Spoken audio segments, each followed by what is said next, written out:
Connection parameters appear to be in the green. The bitrate is higher than usual. We'll see if that works.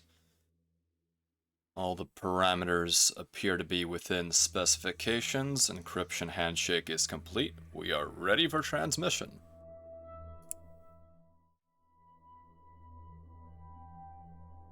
Greetings, wingmates. I hope that you are doing well, whatever time period you may find yourself in. Hello, hello! How's everyone doing? I am quite excited to launch some Kerbals to the moon! I don't know about you, but this will be a disaster. An unprepared and unmitigated disaster. But that's what's fun about it. Rocketry is no fun when there is red tape, and we have no red tape here. That's the one thing Kerbals don't know. They cannot see the color red. So last time we left off in our adventures with Kerbal Space Program, we finally managed to achieve orbital rendezvous with our space station, the Rodney Rendezvous. That was quite a long and painful process, but we learned a lot during it, and thanks to the help of our wingmates, we were able to accomplish quite a bit. So, without further ado, why don't we move on to the simulation room?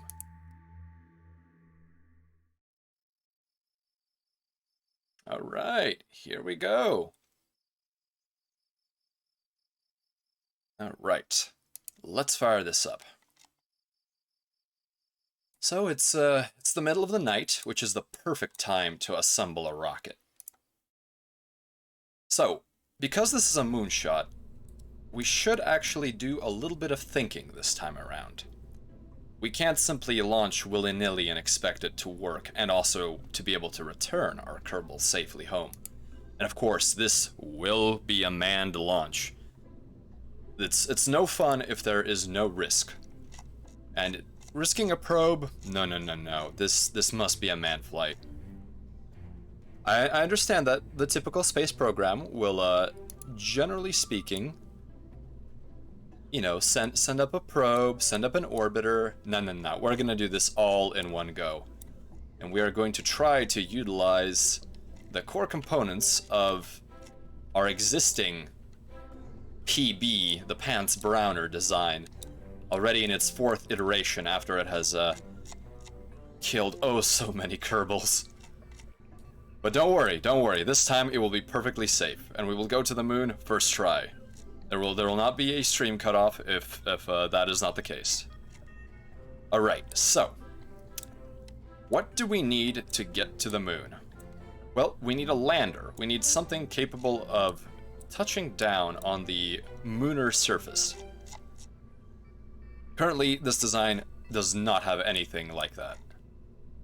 So we have two options. We could use a single stage ascent and descent capsule, which is also going to be our orbital module, which would essentially amount to slapping a bunch of legs onto this stage right here.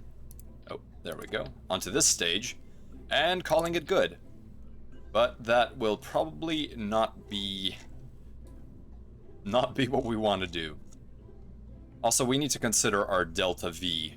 So let's make sure we have the correct amount of delta V in our rocket, or else this will be an absolute disaster.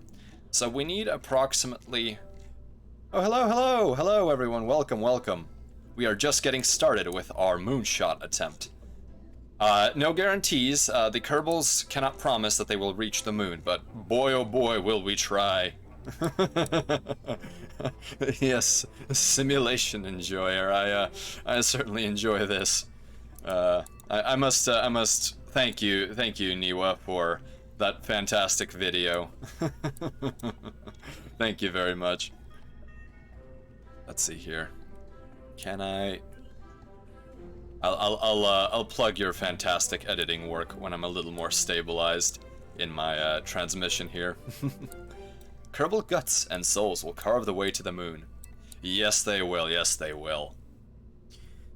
So, I do not like this delta V here. We are 5,000. We need about 8,000 delta V, maybe 8,500 if we want to be safe. So we clearly need to redesign something. we definitely want...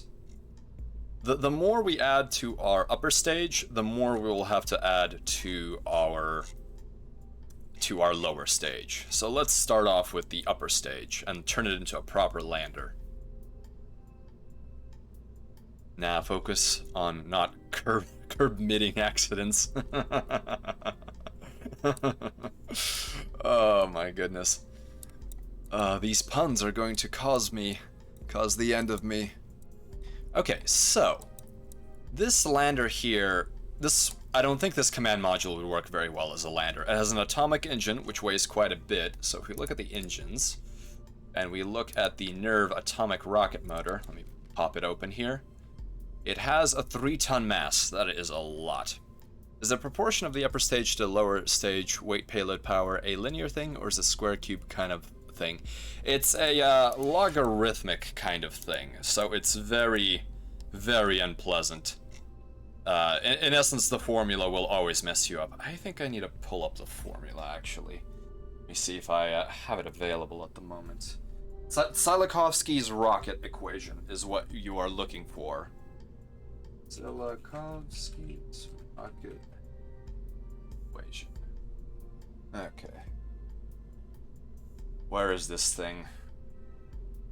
I have pulled up my simulation of a textbook of orbital mechanics, but unfortunately, I am not in the condition to do those solutions right now.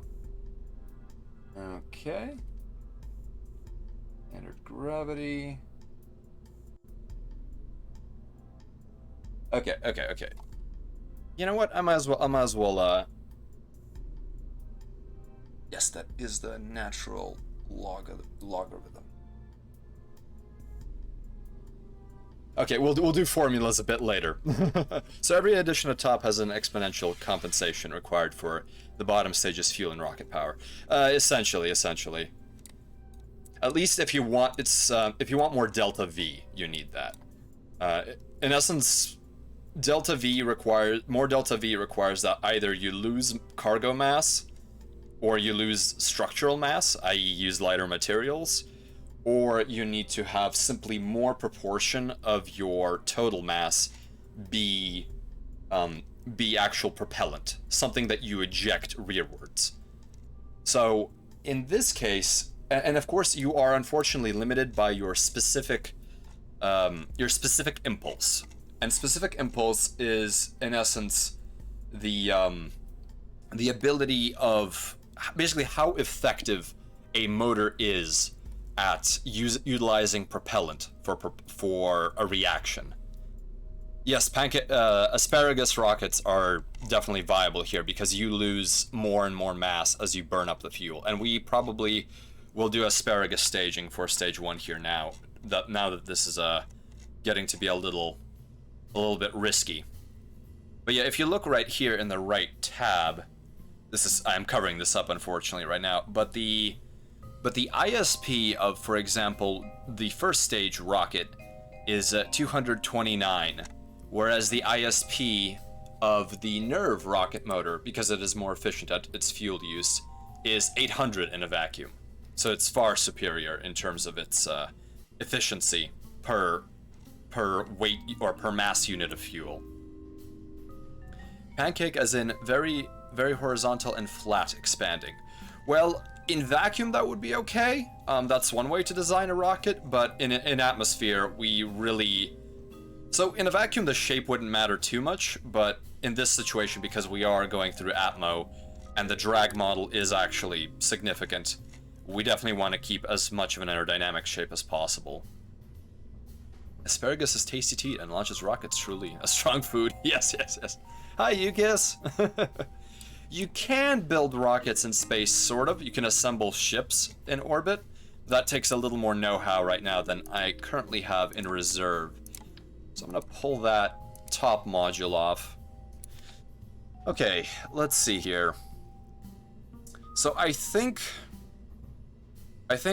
I'm going to do something a little bit different. I may actually scrap this entire design and simply add more fuel to it. I don't think this is going to be enough fuel for this particular design. Yeah, you definitely need to use a lot of decouplers to make pretty much any kind of staging work here. Let's see, that's what the space elevator is for? Yes, indeed. That is exactly the case. So, I think... goodness. Yeah, I wish I could build a space elevator, and I think there have been some video makers for Kerbal Space Program that have actually created space elevators out of girders. It's a bit of a glitch fest, but it sort of reaches space. Okay, so I have very little data right now, and unfortunately the delta V calculation is a little borked here. I don't think this is accurate. So actually, let's try for a primitive attempt at a moonshot just to see what happens with this particular design. Just add more DACA. Let's see, do we have a pilot? Yes, we have Jebediah Kerman. Let's launch. So we're just gonna revert this when it inevitably explodes. But I need to warm up a little bit here. Just a stretch. Stretch redeem. And since we don't care, we're gonna launch in the dark. So, stability systems online. Throttle up to maybe halfway so that we have gimbal power. And at about 100 meters per second is when we will begin our gravity turn to the east. Alright, let's begin. Staging, go! Oh, come on, stability control system. Don't worry, you got this,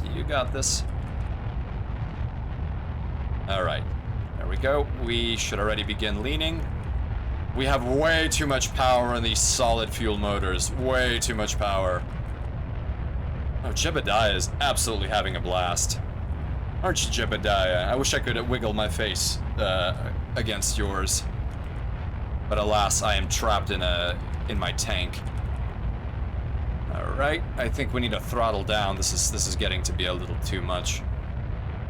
We are down to about 30% solid fuel.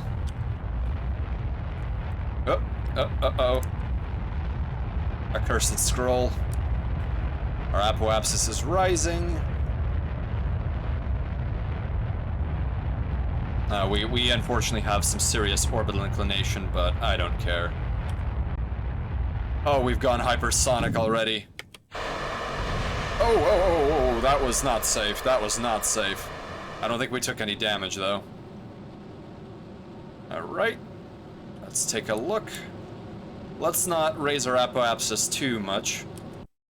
There we go. I think that is acceptable. More thrust! Yeehaw! Yes, space is dark unless there is a source of light. We will soon see the sun once we circularize our orbit. So speaking of circularization, let's add our maneuver and roughly circularize. I'm not going to do any sort of precision maneuvering here, simply because I don't think that is necessary right now. We are just testing out. We are just testing this out. And let's, in this maneuver, also even out our orbit. Okay. Let's make sure we maneuver correctly. Oh, this is going to take a little while. But we do have plenty of time before our next node, so... let me see if I can turn the lights on. Okay, here we have some lighting. So right now we are using our reaction wheels, which are essentially spinning discs within our... mounted somewhere on our rocket to adjust our rotational momentum. And now that we have adjusted our bearing using that, we are ready for a burn. So at full throttle, this burn will take 32 seconds. So we will start the burn at -16 and continue the burn up to +16 approximately or so. Space is scary, and that is a very appropriate emoji for that. The dark side. Ikuzo!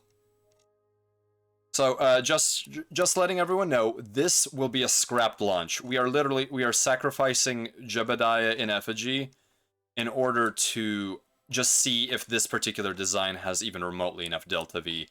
I don't have the mod right now that lets me know the delta V that I need. Okay, we're gonna circularize our orbit, and then we're just gonna roughly plot out a second maneuver once that is complete, and do our darndest to reach the moon. So, Kerbal Space Program uses a patched conics model, and that is basically every single trajectory is calculated around a single primary mass that you're orbiting, and the second mass that is orbiting it. And within a given radius, and we were almost at our burn time, there basically will be a set of formulas that are related to cross sections of what is essentially a cone, that can be stitched together once you enter the gravitational zone of another object. So right now we are in Kerbin's sphere of influence, as it's called, and we begin our burn. Full throttle. This data transmission is not sponsored by Full Throttle. Keep that in mind, please. The space program is built out of Jebediah corpses. Yes, yes. Skulls for the Skull Throne! Blood for the Blood God! Let the galaxy burn! Excuse me, something possessed me there. Yes, I am very hyped for Kerbal Space Program 2, especially considering there is the potential for it having proper multiplayer, as opposed to using some kind of mod that while I applaud the efforts of the modding community to actually enable some sort of multiplayer for this, I think there are still certain limitations. Okay, so we want target moon. So this is where it gets a little funny. Alright, I'm flying blind here. Maim! Kill! Burn! Yes. Is the Imperium Man a thing in your reality? There are many supranational entities that call themselves an Imperium or an Empire that I know of, but the Imperium of Man, I've not heard of that one. I'll get back to you. Let's see here. Let's add a maneuver here. See what we can do. Oh goodness, what's with this liquid fuel situation here? Why are there two engines? What is going on here? Do I have a vernier?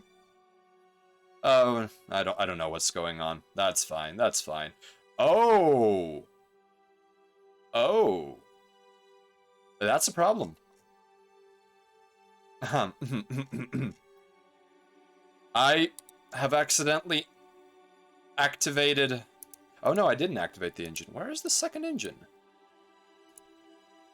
Let me just... Okay, there is only one engine. I don't know what's going on there. Never mind. Alright, let's attempt for a moonshot here. Or at least a moon crash. We're gonna do an impact test of the moon's composition. So our goal right now is to, in essence, have an intersect with the moon right here. So we're gonna basically fiddle with it till things work out the way we want them to. That is literally how we do this. We are not doing math right now. Oh, Shimada, goodness. Kill, kill, kill, kill, kill, kill, kill, kill, kill, kill. Goodness. Yes, lots of bloodlusts going on right now. Technical issue after it already launched. That is exactly how Kerbals do this. They use duct tape on the fly. All right, so we are. I think this is a solid approach here. We will intersect. We will intersect moon here. Make sure that's our target.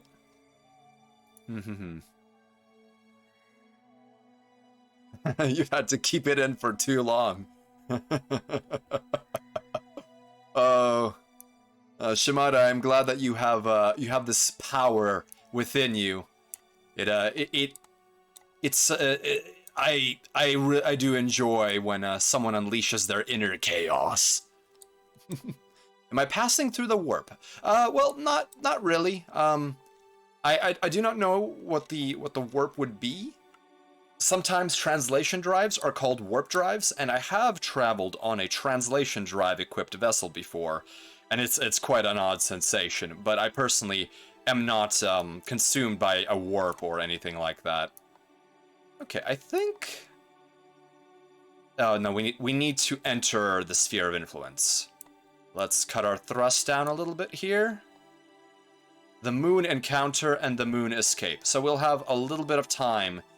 And I think this is more than acceptable. And we need 750 approximately meters per second for this particular maneuver. The slurm he's floating in is a bit coagulated today. Ah, slurm. No. I use the proper acceleration fluid. Slurm does not hold oxygen very well, unfortunately. Let it flow. Within acceptable margin of error. I certainly hope so. So let's go to our maneuver. Let's adjust our bearing to that position. And then we will be ready for our escape burn. And then we will hopefully make it to the moon. I'm very much hoping we do. Oh goodness, clips. Hello, Melchior! Dabbing on me, as always. But it is good to see that dab. When you see the paladin in slightly not shining armor upon the hill, with his right arm, elbow bent, hand at his face, and left arm extended to the skies above, you know that you are safe. Alright, let's do a bit of physics acceleration here. I have some issues with joint mobility while inside of an acceleration tank, unfortunately. My limbs are quite functional, it's just right now I am busy using all of my brain power in this simulation. I cannot move my body as readily. I have done that before, but it feels very strange to both move within sim and move in the tank. It's like, imagine if you were swimming and also sleep paralyzed at the same time, and also going on at with your day as to be expected. Oh, burn time 8 seconds. This seems wrong. I'm just gonna give it a little kiss here. Okay, that might actually be 8 seconds. We will see what happens here.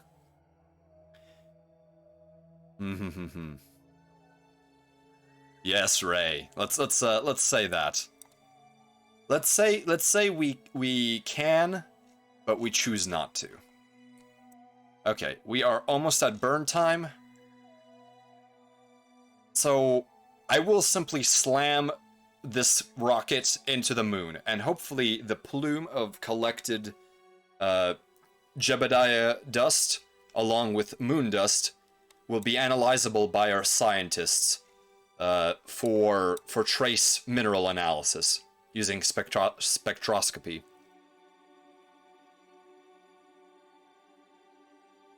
I am not too cool to dab. I am simply a bit limited in my ability to dab. Alright, let's throttle up to halfway. Let's do a 15-second burn, or a 16-second burn. Oh no. Oh goodness. Let's hope that averages out correctly.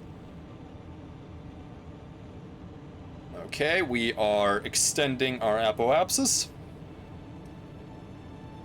And that is where our conics will patch. Alright, I think that maneuver is acceptable. Oh, let's cancel the maneuver. There we go. Ah, control node locked. Okay, so we now have a trajectory to the moon.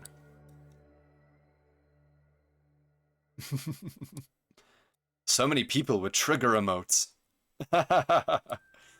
Yes, the Space Patrol Luluco emotes are fantastic. Very colorful. I definitely enjoy a nice touch of the shiny colors. All right. So we have moon encounter here. Control node locked. Oh, that's right. I have to checkbox the maneuver. Okay, here we go. So we will encounter the moon here. So that means we will be in its sphere of influence. So here we can... Okay, let's see here. We will need to... Oh goodness, I have forgotten how to operate that particular maneuver bit. We're gonna wait till we enter the moon sphere of influence before I do a plot for it. This is just embarrassing. This is very embarrassing. Okay. Yes, I most certainly approve. Space Patrol Luluco definitely had a absurdist humor that I enjoyed.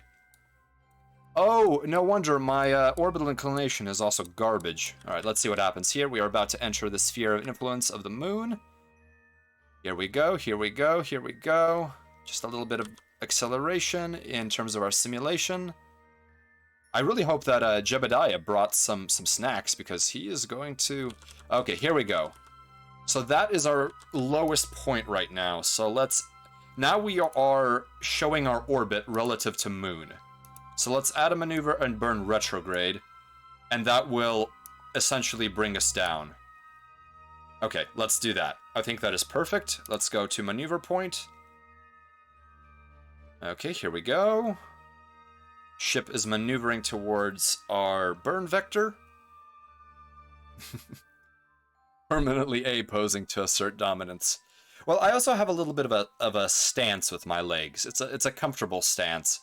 And it also allows the support equipment to do its job correctly. For me, it's Ninja Slayer. Ninja Slayer. Well, while I have time before we reach our next burn node, allow me to take a look at that. Ninja Slayer. Ninja Slayer. Oh, this is interesting. I don't think I've seen this particular work before. The style is ooh, I am really enjoying this green on red, green highlights on red for the main character. Oh, it's a favorite of the Trigger staff. I can imagine. It's just a very fun work. I don't know how else to describe it. Oh, this feels so weird having the orbit now be relative to moon. Yeah, relative orbits are just silly.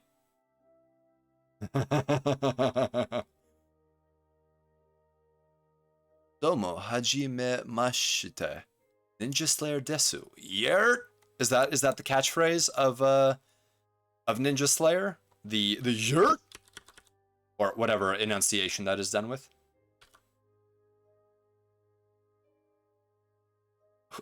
Oh my goodness, how am I blanking on this? What was the name of the Trigger show that was simply the, I guess, predecessor of the Inferno Cop? Inferno Cop. Inferno Cop is what I'm thinking of. That was also quite an absurd. Dead Leaves. Dead Leaves. Excellent taste. Dead Leaves is one of my favorites. Very strange, but a favorite. Let's see, what other anime are coming to mind at this time? Fooly Cooly, of course, is a great show. Let's see, we are properly aligned. We have very little liquid fuel. This is only 2 seconds? I'm gonna do this a little safer, and I'm gonna actually go to 1/8 throttle. 1/8 throttle and burn for 16 seconds instead. I think that might be a bit of a safer move, because I have no idea if I'll have enough fuel for this. Tengen Toppa Gurren Lagann. Another fantastic show. Right, at -16 we will fire off here. Well, Ray, I'm glad that you think that. We are all within the company of good taste, and even if someone does not agree with some of those choices or has alternatives, I will absolutely respect that. Because taste is very much subjective. Alright, let's keep burning, keep burning. Let's throttle up a little bit here. We are doing well. Let's slow down our burn. And we are almost out of liquid fuel, but we are now within the moon's sphere of influence. We have literally 10 meters per second of delta V left. Stage spent. And I believe we were actually pulling propellant from stage 2. This is very strange. Well, that's okay. I'm glad this isn't our actual moonshot. I'm really glad it isn't. G Gundam. Oh yes, I've seen snippets. Gundam is unfortunately a series I do not have enough experience with. I really would like to do that, but it's sort of on the same, it is sharing the stage with Legend of Galactic Heroes. Oh my goodness, my last stage, my nuclear stage was actually online. That is so bad. That is just horrible. What have I done? Alright, let's decouple here. Let's jettison. What have I done? Well, I was going to destroy this vessel anyways, but... Oh dearie me. Let's just fire off this decoupler here. Come on. And... Oh no! Okay, well, our staging is completely bonked. And now Jebediah is drifting alone in the middle of... in moon orbit. Well, Welp is right. Yeah, early Gynax and Trigger are fantastic. I'm a huge fan of Gunbuster and Diebuster. Just excellent series. Or, oh, this is dismal. This is dismal. The staging was completely borked. Oh no. Well, I'm gonna revert this flight.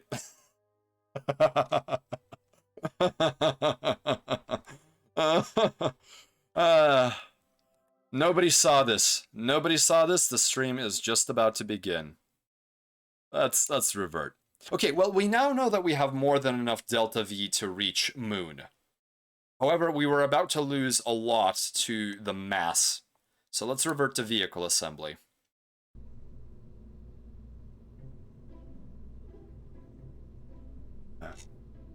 I'm glad you were able to catch the start too, Egg. I'm not always going to be able to stream on these particular days of the Terran week. The Saturday and the Sunday, as they are known as. But I certainly am glad to be here. But yeah, totally. Oh yes, welcome everyone. So today we are attempting a moonshot with the Pants Browner, soon to be Mark V. So we have not done any kind of preparation, any kind of scratch work. We are just doing this blind. Yes, I don't know which one I favor more, Gunbuster or Diebuster. I think that Diebuster, being sort of the archetype of TTGL, is very evident in its animation style, its music, and the sheer Genki spirit of the whole thing, and the attitude. But I really do love the just Gunbuster 1 for everything. I have a particular affinity for the navy of Gunbuster. The Excellion crew, I think, are heroes that deserve more credit, considering they're holding the line while Gunbuster, you know, is vulnerable or needs support. Okay, so we need a lander pod, and I think I'm gonna try a face-to-face mating with an expendable lander. This will add significantly to mass, but it will also mean that we do not need to take more propellant down with us. So I'm gonna attempt to build this upside down using the proper coupling technology. Let's see here. We don't need a radial attachment point. Oh goodness, coupling, of course. We have our Junior, so let's flip Junior upside down here and mate it face to face with its partner in crime here. Okay, excellent. Yeah, Gunbuster certainly has a lot going for it, and I absolutely will not disparage anyone who enjoys Diebuster more than Gunbuster. But I think both have excellent appeals, and depending on how your life went, there's different stories told in each one of them have, I guess, They have something different to give you. Oh, you know what? We can use an external command seat. Yes, I think this will be the best way to save some mass. We're gonna do the absolute cheapest possible lander that we can do, which will literally have a seat slapped onto it. Okay, let's see here. We will need the small fuel tank for this little lander of ours. No, that is not small. That is not small at all. Okay, come on. It's always when you most need it that you forget where the fuel tanks are. There we go, that's the fuel tank. And actually, this might be enough for both ascent and descent. I'm not sure, but we'll try. Alright, so let's put some struts on this. And this, I think, would be under... The absolute desolation and strength in the face of hardship portrayed speaks to me deeply. It is pure triumph, and I adore that. But yes, very appealing both. Yeah, I think that when I was talking about why I enjoy the portrayal of the Excellion crew, that is a huge part of it. Is that they struggle a lot, and not to mention all of the other supporting characters. I think that is very powerful, and they're all average people. Well, of course they're in an armed force, but they still have very human reactions. They don't have any special powers other than raw skill and talent. The struts are in let's see here. I believe they should be in ground. I'm simply missing them. There it is, micro landing struts. We're gonna save mass as much as we can here. Alright, let's rotate this around. Oh goodness, this is not going to behave the way I want it to, is it? Please do what I want. There we go. Oh, no. You're still... Oh, too many axes. There we go. Wait. And then... Okay, perfect. So just in case, just as a refresher, the moment you have 3 points, you can form a plane. So one of the safest ways to do some kind of stabilization, which is why we have tripods, is to have 3 legs, because no matter what surface they land on, as long as they can establish 3 points of contact, you will technically have a plane. Although there are serious stability issues with a tripodal setup. There's something universally excellent about Nariko's existential journey from episode 1 to episode 6. Yes, that is, to borrow a Terran internet term, that is Kino. It absolutely is. I adore it and I admire it. So the issue with having the seat will be that the center of mass for this particular lander will be a little off kilter, but I think relatively speaking, the mass... Oh, you know what? I might just have 2 seats for balance sake. That will be what I do. Oh goodness, this is terrible. No. We'll just have 1 seat. It's not that much of an off mass situation. A COG should still be adequate. And let's make sure that the seat has a way of being used with a ladder, so that we don't trap our little astronaut, our little Kerbonaut on the ground.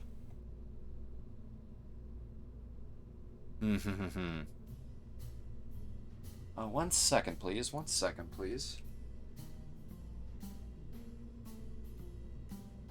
Okay. Jung. Oh, yes. Oh my goodness. I feel embarrassed. I forgot her name. Karis, you have great taste too. That is a perfectly valid character to have as your favorite. They're all just fantastic. I personally also have a soft spot for Coach. Coach is a cool guy. So here is where is our ladder here? Our extendable mobility enhancer. Oh my, that's awful heavy. We're just going to use the basic ladder here, I think. Alright. Or actually, let's see... how much tonnage this is. Both are the same. Okay, let's try this. Okay. Okay, how does it extend when you mount it? Oh. Oh goodness, back to the coupler. Yes, coach is life, coach is love. Oh no, what have I done? I think I might have borked this. Come on, let me take the part off, please. Ah! There we go. I should not have done that. Alright, let's see if we can extend this right now and just see how long it is. Extend ladder. Okay, so the ladder is about that long, and it comes out the bottom in such a manner. Okay. You know what, I think we're gonna risk it, and we're gonna use our RCS pack to jump if we have to. And we'll just extend the ladder all the way down to the ground. So let's remove that component. Alright, here we go. Let's grab it and throw it away. Before we forget, let's put back the lander legs. Back to triple symmetry. Here we go. Make sure it's out of the way of our pilot's descent to the lunar surface. And we'll add the mobility enhancer without symmetry. Here we go. And one more. And let's move this one a little here. Okay. That may not actually do what I expect it to do, but I don't care. So we will need RCS control for this. Let's see here. I need to make sure I double check what the lander seat does. All the controls need to operate a pod without a pressurized interior. Okay, and this one will have nothing. It will have no electrical power, it will have no RCS, it will have nothing.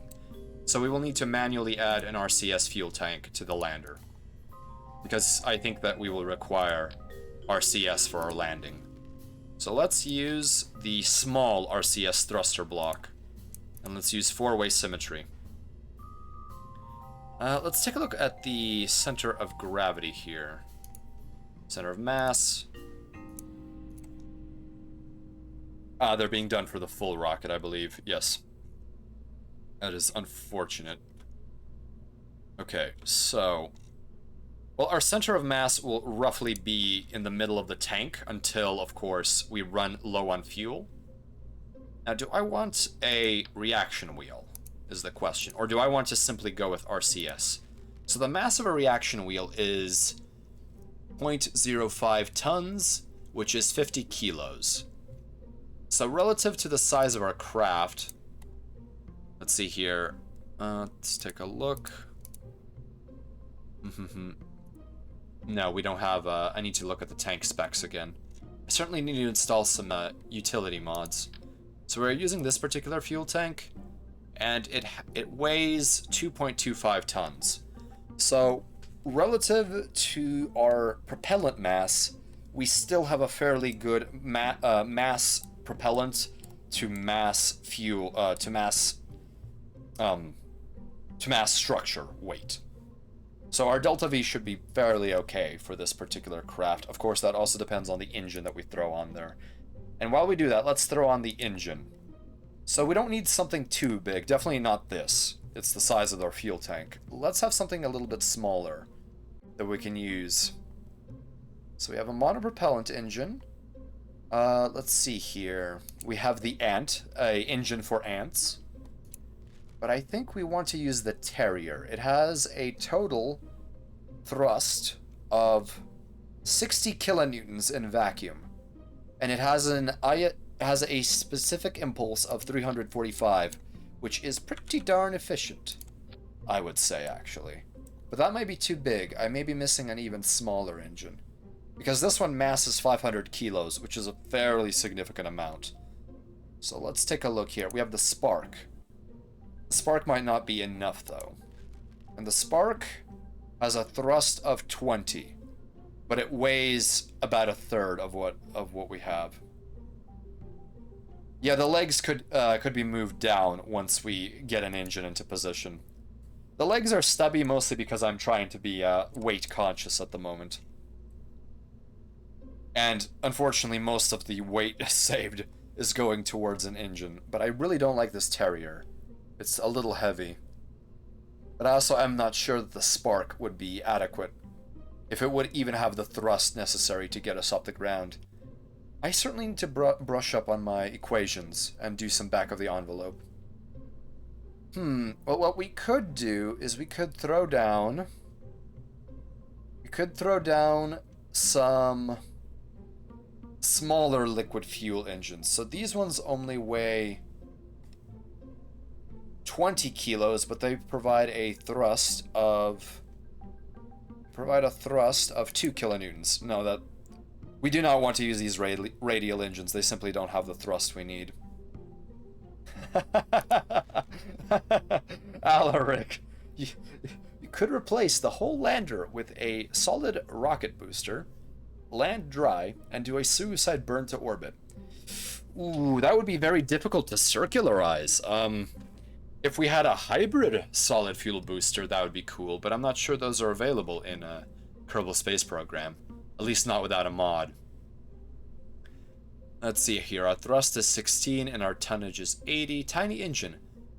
Good, useful for craft where larger radial engines won't fit, but where you want more control. Twitch.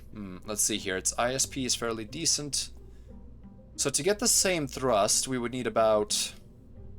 So we have our Terrier with 60 kilonewtons of thrust. We would need at least 4 Twitches. Twitch.tv. That's what we're streaming on. Let's see here. ISP is worse, and for that tonnage, we would be running at about half the tonnage of a Terrier. So the Terrier is 500 kilos. 4 Twitches would be...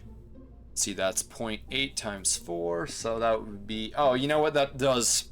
Unfortunately, the thrust to weight ratio of all these engines is remarkably similar. Remarkably so. But we need to make sure our specific impulse is higher. So you know what? Let's try the Terrier. No harm, no foul. Okay, let's go back to 3 legs and put the legs where they belong. Just as low as they'll go. That does not look safe, but I am willing to risk the life of our brave pilot. That is something I can make the decision for.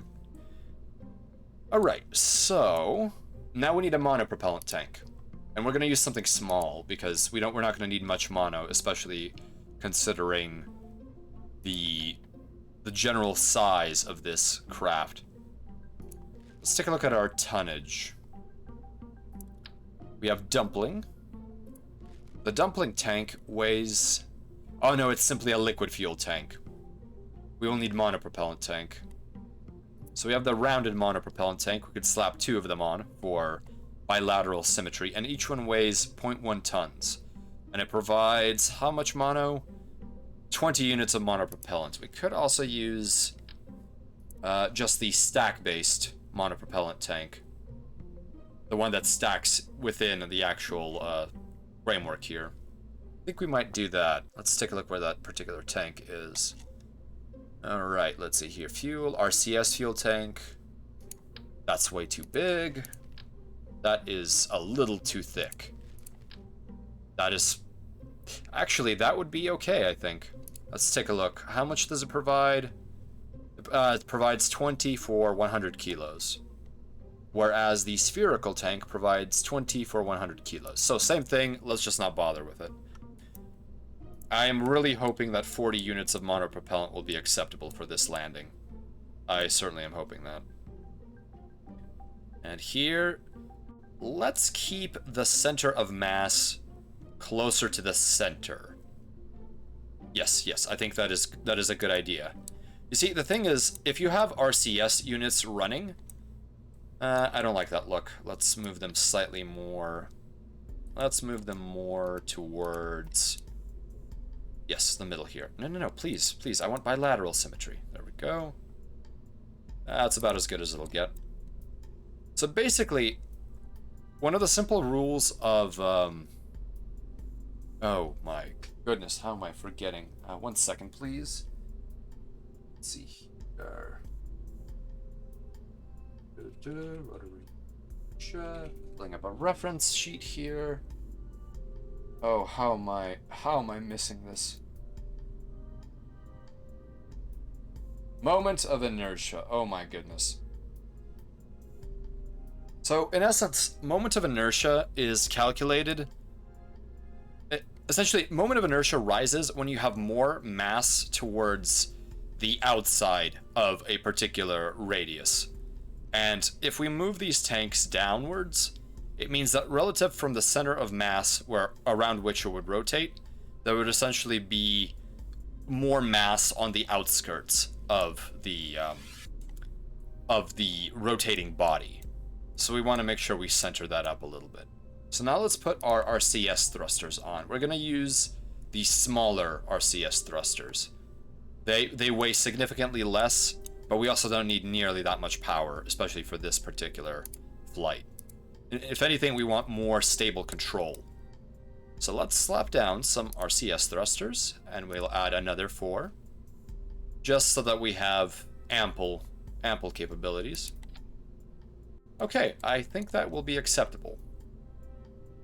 So we have no electrical power on the lander, but I do not think we need electrical power since nothing here is powered. Actually, let me double check that very quickly. Kerbal space program. Let's see, this is called the command seat. Need power. When in doubt, double check it out.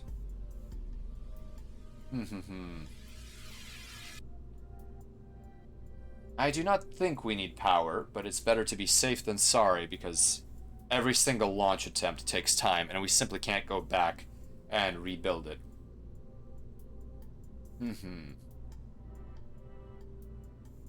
Okay.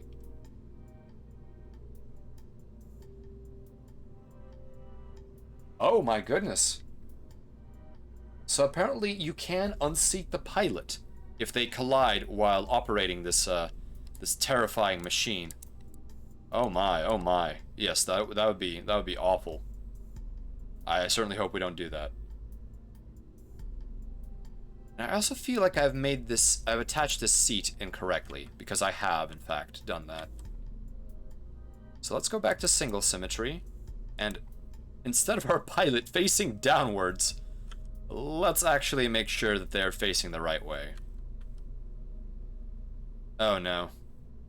Oh no. So that is the seat, and they will face backwards. Well, you know what? That'll be better at least. Okay, I think this is an acceptable compromise. Ooh, all right.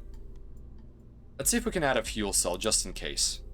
And a fuel cell, from my understanding, is an electrical power system that simply consumes fuel, liquid fuel, in order to provide electrical energy. However, it does weigh quite a bit, so I do not think I want to... Oh yeah, that's absolutely enormous. Let's just slap on a small battery pack.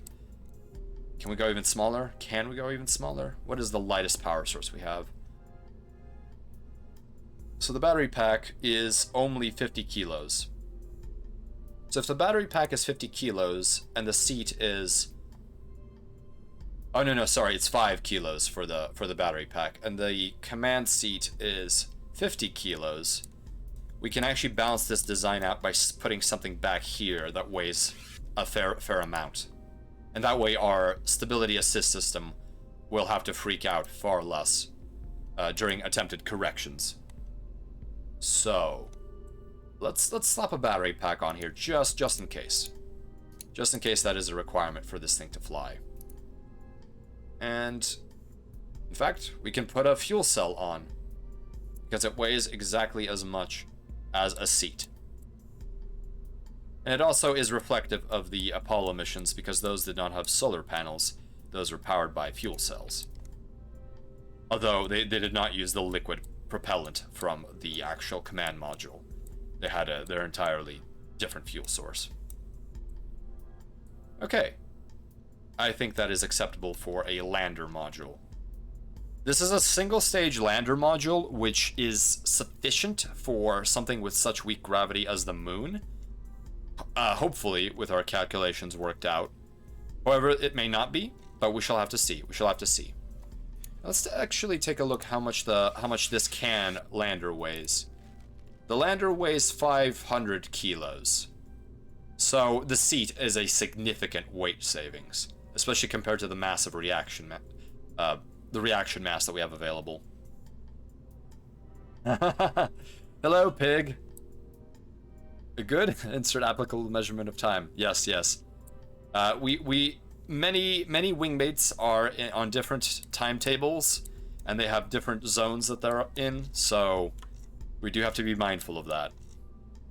Okay, so now we have an orbital module, which is this command section that will allow us to descend. And before we forget, let's see how we messed up our staging, because that was an absolute disaster that occurred last time. So here we have the mammoth engines. Oh, okay, we will need to stage this differently. Yeah, we have the nuclear engine, for whatever reason, taking off in this stage. So let's correct this issue. Let's put the nuclear engine here. And let's also stage out our decouplers here. And this is completely in the wrong place. This needs to be here. Or closer. So this is stage 1. This is stage 2. This is the engine for stage 2. We definitely would like this particular engine to also be fired off during the decoupling of that stage. And that decoupler is here. Oh my gosh, oh my goodness, this was really thrown off. Okay, so that is much better. We now have the decoupler and the engine, both of them where they need to be. These two right here. Okay, that is correct now. Then we have the nuclear engine. And where is the decoupler for the nuclear engine? That should be there. Let's actually stage this out. So now the nuclear engine is another stage other than the, lurking while working, but you won't miss the moon landing. Well, Karis, I'm glad you're still viewing, but please, of course, focus on what you need to. And this may be a lunar collision, but we'll get something on the moon. That I can promise you. Fingers crossed. Okay. And then we have our final separation here, and then we have our parachutes. So that is okay because we will manually decouple right here. So I think that if we put some struts, the decoupler, or the coupling here, should be able to break away. Just the way fuel lines can be routed to drop tanks, and they should also break away. So let me double check that. So, Kerbal. Let's take a look here. So the strut connector should break off, but I really don't like having all of this heavy mass only held together by a Clampatron Jr. connection. That is really fragile. Okay, so struts will automatically be lost upon staging or undocking. So that is excellent. So let's go to the duct tape department and purchase some Gorilla struts, which is the best brand of struts that you can find. It would be under not payload, not fairing. Here we go. It's under structural. It really should just be called struts, the category. So let's do a 3-way strut connection here, because I think that will look very nice relative to our 3 legs. Let's attach it to the capsule. Okay, so now we have a solid connection for this stage. Be it debris or Kerbal, we will put something on the moon. Let me try that again. Be it debris or Kerbal, we will put something on the moon. John F. Kennedy. Or let's see, John F. Kerbal D. Or, yeah, that'll take some thinking, but I think that's decent enough. Alright. Can we start retracted? Yes, there we go. Spring damper auto. Perfect. So now our legs are retracted. That would have been a disaster to launch that way. So we have our lights. Oh, we have no lights on this module. Do I care about lights? I think I do. But you know what? You know what? Our cost savings are so tight that we will not even spare the mass for lights on this lunar lander or mooner lander. In fact, we will not even allow our astronaut to wear a watch or underwear. We are going to go commando on the moon because it will give us more Delta V. This is how imperative it is. Yes, bring your own flashlight. Although we won't let them bring it either. That's more mass. We put our Kerbals... We make our Kerbals fast while they're flying. They are not allowed to have snacks. There will be no chips. There will be no peanuts. There will be no sodas on this flight. Okay. No socks, no shorts. Leave your glasses behind.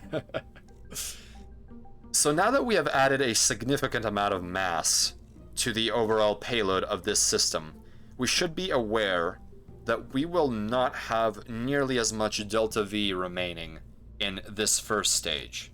So for compensation, we could attach asparagus tanks to this first stage and have them blow off once we're on our way. Or we could add more boosters, although that really does not work all that well, since we need sustained burn out of Atmo. And these boosters are already far too much. We are losing so much energy to atmospheric friction simply due to the amount of due to going hypersonic within Atmo, which is insane. Okay. So we've stabilized our precious payload here. Second stage is acceptable, I think. Oh dearie me, this does seem like a dangerous endeavor. I am very concerned. But we're gonna have to go with it. Okay, so what we will do now is I think we will add some extra tack-on fuel tanks here. That will be the first to burn, and we're gonna do a primitive sort of asparagusing. Alright, so let's do some struts, or some couplers, some radial couplers. Hydraulic detachment manifold. Radial decoupler. Okay, so the hydraulic detachment manifold is significantly heavier, but it also pushes off whatever we're throwing away without needing a separation rocket. But I think I'm gonna do something really stupid right now. Something incredibly silly.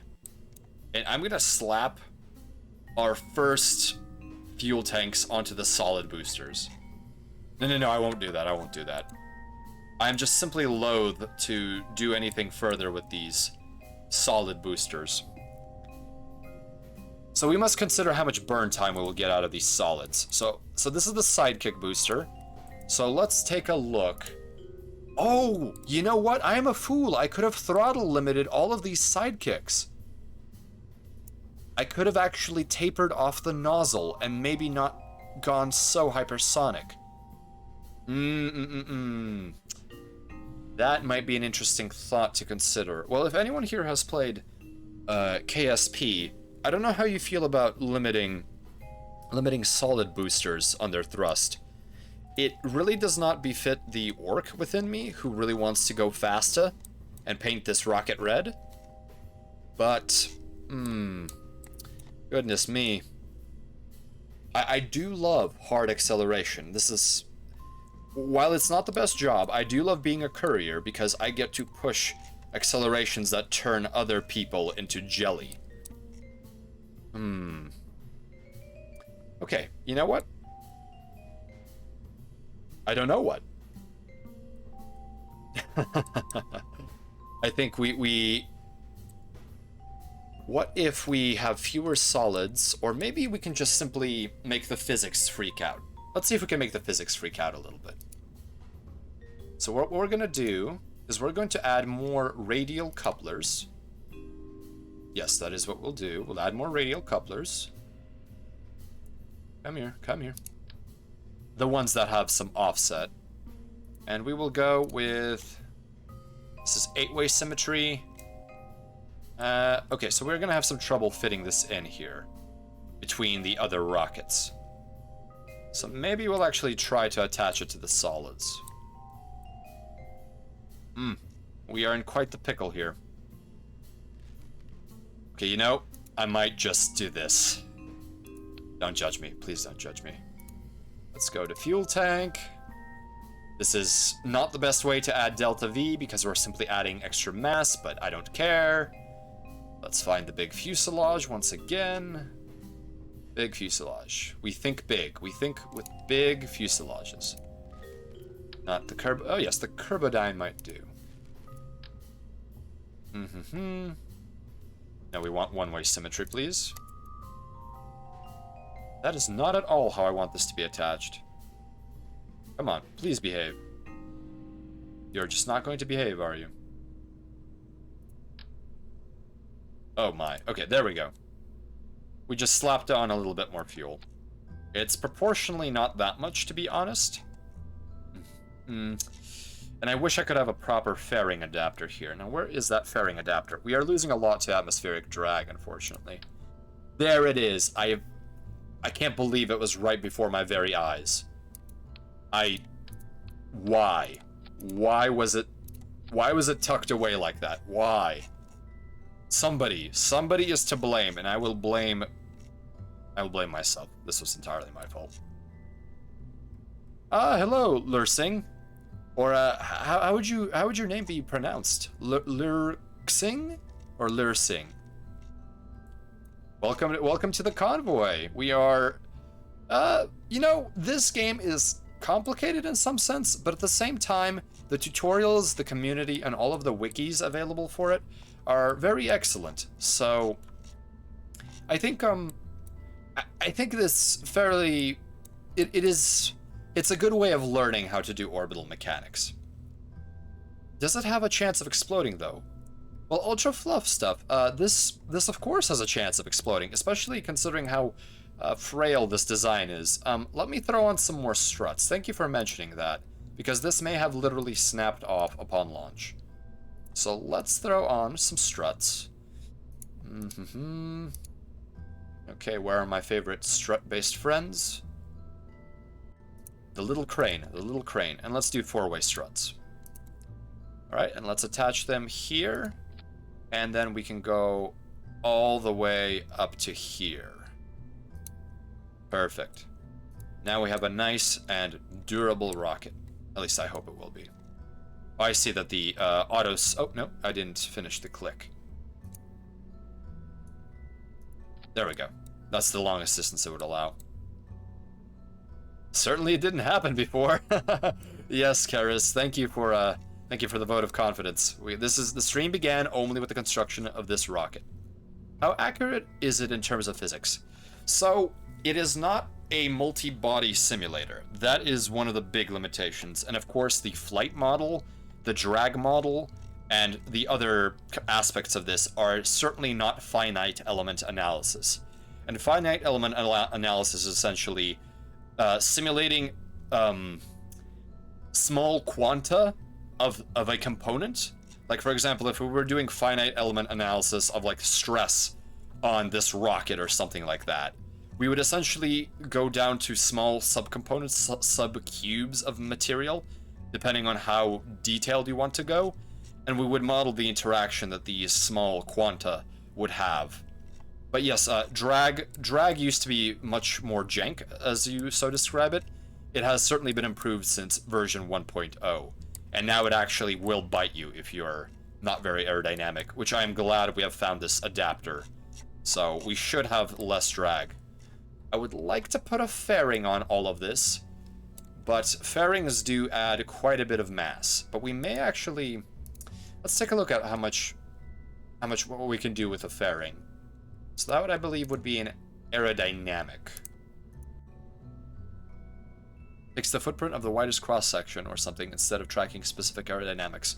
I mean, generally when you are calculating, like I suppose a simpler, less CPU-intensive calculation, you do have to make certain compromises.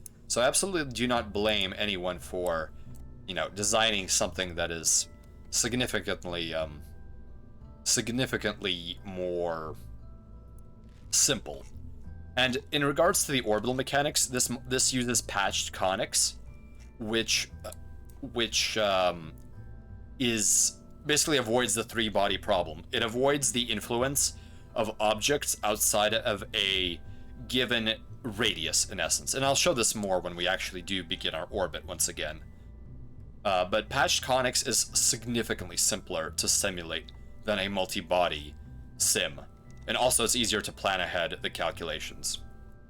So, do we want a fairing? No, I don't care. It adds too much mass. We want all the delta V that we can have.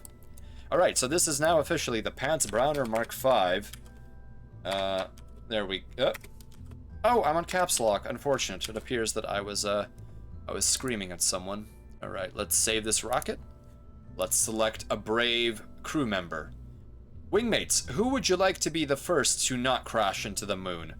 Jebediah, Bill, Bob, or Valentina? Or do we want to hire a new victim? The blood god cares not which skulls and blood he receives, but I am more selective than the blood god. So if you have any suggestions, please shout out. In the meantime, I'm gonna adjust my staging, because I think there is something off with it again. Yes, there is. We need to make sure that the first stage is not the lander stage. And we will actually activate the lander engine separately, but we're just going to get it out of the way. So there's our separator, there's our atomic engine. There is our separation of atomic. All of these radial decouplers are in completely the wrong stage. Fresh meat. Oh, yes. Yes, we might hire some fresh meat for our operation here. So these decouplers for the solids need to also include the push-away boosters. There we go. And yes, that is correct. That is correct.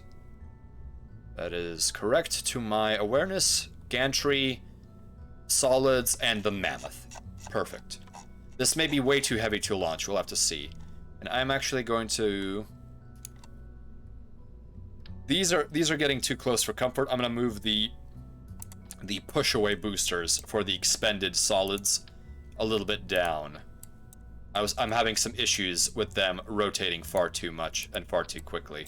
So we'll push at the center of mass. Oh, goodness! Goodness! Guardian Z is raiding! Welcome, welcome, raiders! We are preparing for a moonshot with our Kerbal friends here. Wingmates, make sure to greet the invaders warmly with hot autocannon shells from your weapons. The power armor should be cleaned from last time. Oh, no, escape. Go back. We didn't mean to do that. There we go. That is acceptable. Sloppy, but acceptable. We'll have a radial component to this thrust. I don't care. Give beans, not a bean raid. Beans. The lads, having some beans with the lads at midnight. Yes, that's what we're doing here. Oh, that is a perfect Luluco for greeting the raiders. You can't wait to see them blow up? Well, we are about to launch, I think. Let me save the rocket once again. And let's actually get some fresh meat. I don't feel like... let's go to the astronaut complex. I wish I could rename them. Okay. Would you like a bean in these trying times? Oh my. Okay, so out of the name choices, we have Kenford, Milbin, Dudebles, Defray, Hayby, Hardred, Lagerbree, Aller, and Idros. Spacer, do you have teeth? Yes, Niwa, I in fact have teeth. They're simply behind my ventilator. They are all intact as far as I'm aware, unless unless something has changed within the recent few accelerations. But generally, when you put on a ventilator and also prepare for such high accelerations, you do put a bit between your teeth, like a safety protector, a mouth guard, simply to prevent any problems. Dude balls. He best because he got balls. Which one is balls? Oh, the one with courage. Doobles. Oh, dude ball. Oh. Well, I think we have a pilot. We have a pilot available now. Oh, I see. The Jebediah, Bill, Bob, and Valentina all have a DLC exclusive orange uniform, and these mooks unfortunately have a bog standard uniform.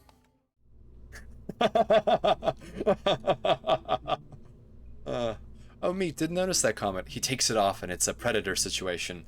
Well, you know, if you wish to keep it a mystery, feel free to guess what kind of mouth I have behind my ventilator. But I will say I don't like taking it off all that much because I do have studs embedded in my jaw and my skull upon which the ventilator is mounted. After you spend a long time with a ventilator, you really don't want to have a strap pressing up against your flesh. So you end up simply biting the bullet and getting studs installed into your bone. You have anesthesia, so it's not a bad procedure, but it really does not look good. It really does not. How many explosions are we expecting? Well, at least one major one. And Doobles here will, oh, that little hanger, that little coat hanger, is a suit that we can pick. Let's see here, what color do we want for Doobles? I think this snazzy blue-red suit will be perfect for Doobles here. Yes, yes. Oh, and we can actually give him no helmet. I don't know if that would be good for extravehicular activity. There we go.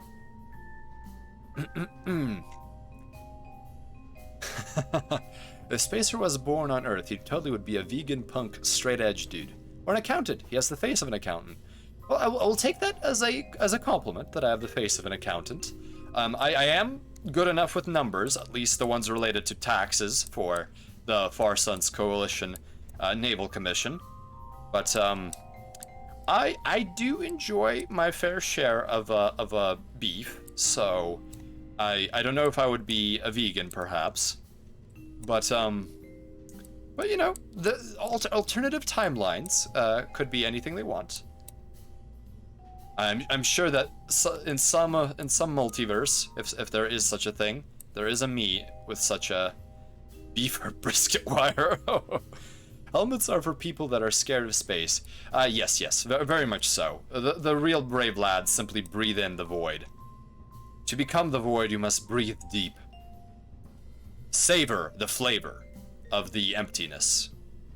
Alright, so let's attempt to launch this and see how badly it will explode. Oh, Niwa, you just come here to bully me. It's okay, I open myself to bully bait. Better to bully me than to bury someone else. Alright. Here we are, ready for launch. Let's take a look here. We are clear at Cape Kerbal. Oh goodness. I cannot blend the name of the historic Cape Canaveral launch site with Kerbal very well. Don't jinx it. Okay, so let's throttle up to half on the Mammoth, which is our first stage liquid engine, so that we have some kind of gimbling. Cape Kerbnaveral. There we go. Thank you very much. I needed to read that out loud. Alright, how is our Delta V looking? I did not even look at the Delta V. We may not have enough Delta V. That's okay. Here we go. Throttled up. Engines fire. Ignition. Here we go. Correct the roll. There we go. We are about as level as we'll be. Alright, we have hit 100 meters per second. Beginning gravity turn eastward. Correct our roll once again. Correct the roll. I really wish I had a computer. Throttle down, because we are going to hit hypersonic velocities far ahead of plan. And while we still have our control fins, let's use that to adjust our inclination. I am sorry that we are launching at night. I should have waited till daytime. But yes, this is it is quite the aero rocket. Throttle down some more. We do not want to hit hypersonic velocities within Atmo, but we are about to burn through our solids. Okay, about to burn.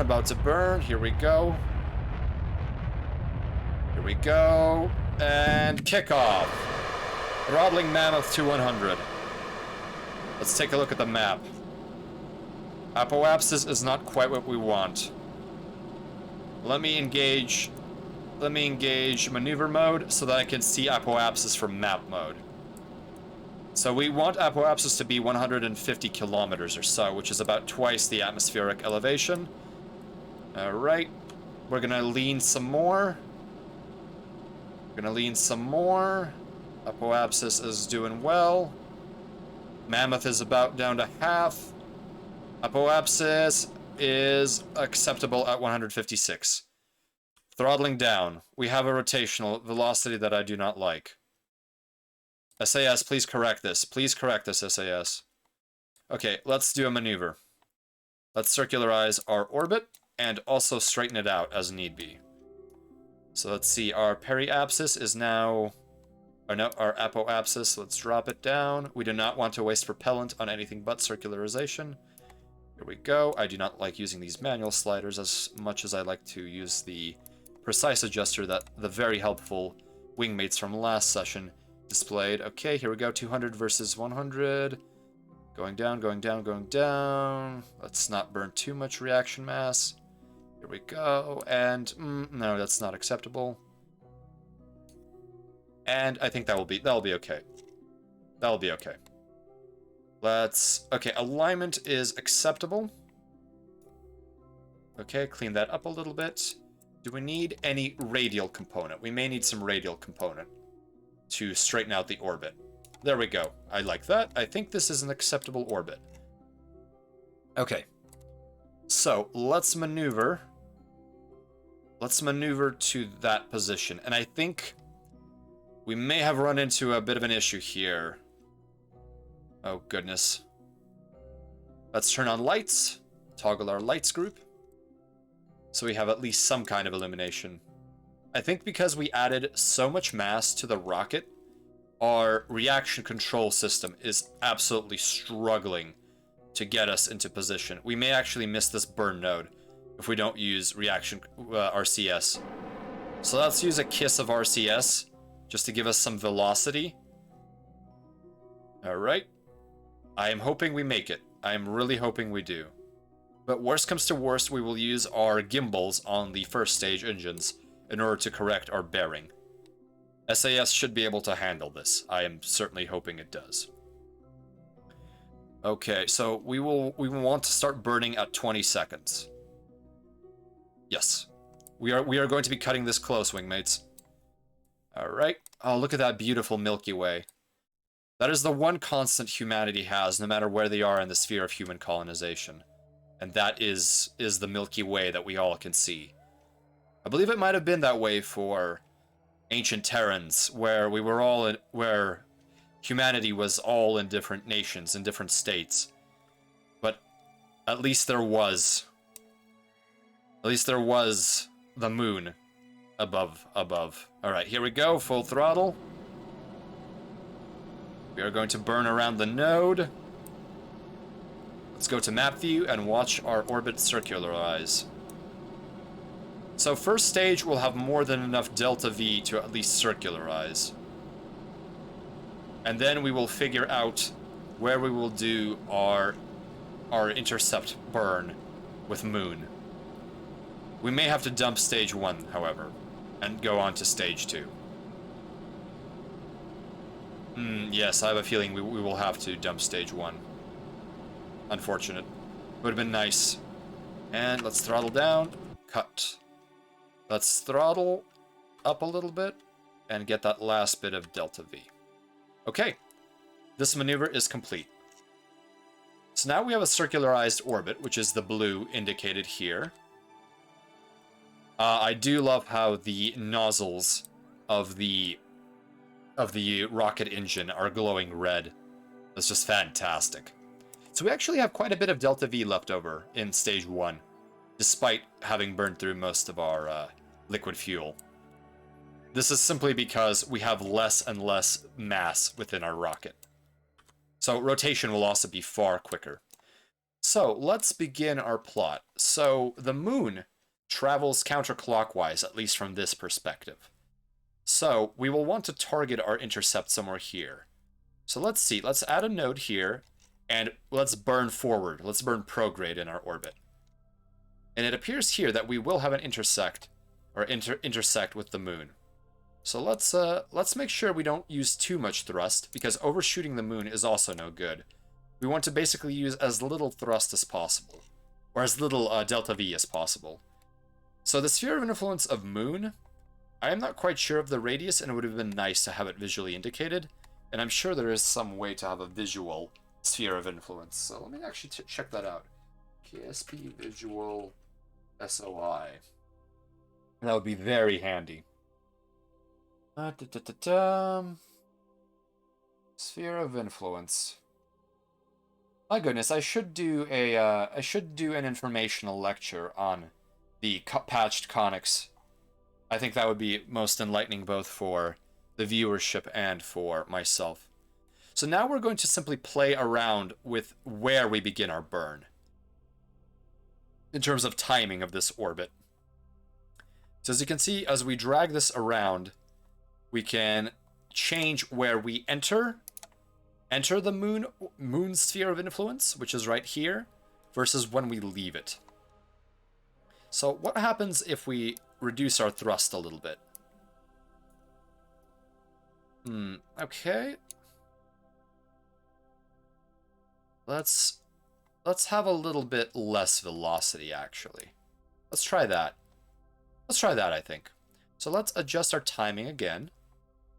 So we actually have a pretty massive window of interception, but let's make sure we have the longest window possible in order to make our course correction and make our orbit entry burn. So, you know what? Let's eyeball it. I think that is roughly good enough. Okay. So, let's maneuver to this bearing using our reaction control systems. Maybe we'll be entering the sun soon. I would like to show the rocket off in its orbit. But unfortunately... Oh no, we are entering sunrise very shortly. These orbits are not very long. Let's see here. Maneuvering. We'll wait till the maneuver is complete because the physics doesn't work very well. Oh my. You know what I'm forgetting? I'm forgetting to set moon as target. So, set as target. Okay, there we go. So our closest approach will be here if it wasn't for... okay. Oh, and here we have the flight time. It will take 1 day of flight for our poor astronaut, or a Kerbonaut, to reach orbit. Now, where is the crew portrait? Oh, thank you, Niwa. That is much appreciated. That is a... My sides are still in orbit. All right. So we have finished our maneuver, so let's do a bit of physics acceleration and watch this beautiful sunrise. Let's go to map, and the sunrise will be here. Look at that. Now that is a shot. And Dubel's Kerman is very brave and has a stoic look on their face. Good job, Dubels. Okay, so let's get our convoy into a transfer orbit to the moon. So we have adjusted our course. We know that we have more than enough delta V remaining, and we know that this burn will be 13 seconds for this assembly. So significantly more than we had last time, but we will have... So we'll need to start at -7 or so. So let's accelerate physics. Here we go, here we go. Accelerating physics, slowing it down. We're going to take it a little slow here. Good, we are still properly aligned. Yes, very much like a real astronaut, Project Derp. Okay, node time in 1 minute. Let's speed it up just a little bit. There we go. Alright. So, it's more of the same, so let's burn full throttle. Actually, let's burn half throttle, but start at... So 26, so start at -13 or so. But at half throttle. I much prefer the control of half throttle over full throttle. Alright, here we go. Approximately 5, 4, 3, 2, 1. Throttle up. Oh no, sticky keys! Ah, what a travesty. Here comes our burn. Extending our apoapsis. Excellent, excellent. Let's throttle down a little bit. Okay, well, oh, there we go. We now have an intercept. Perfect. We will enter the moon's sphere of influence. So, let's see here. We have, I believe, our relative trajectory right here. So let's, at moon's periapsis, add a maneuver. Add a retrograde maneuver. There we go. So this will actually be what we will do the moment we enter moon. We can circularize our moon orbit. And that will be a further 150 delta V. So as you can see, we actually have 540 delta V left, which means we are well within our maneuver budget, even on stage 1. So I have clearly overestimated the amount of propellant we need. In theory, maybe this rocket design could actually reach Minimus. Although I think there would need to be significant modifications to the lander and subsequently to the rocket itself, due to the increase in mass of the lander. But Minimus will definitely be the next step. Okay, let's zoom in here. Oh no, I have messed this particular maneuver up. There we go. Let's correct that. Oh, we have completely destroyed.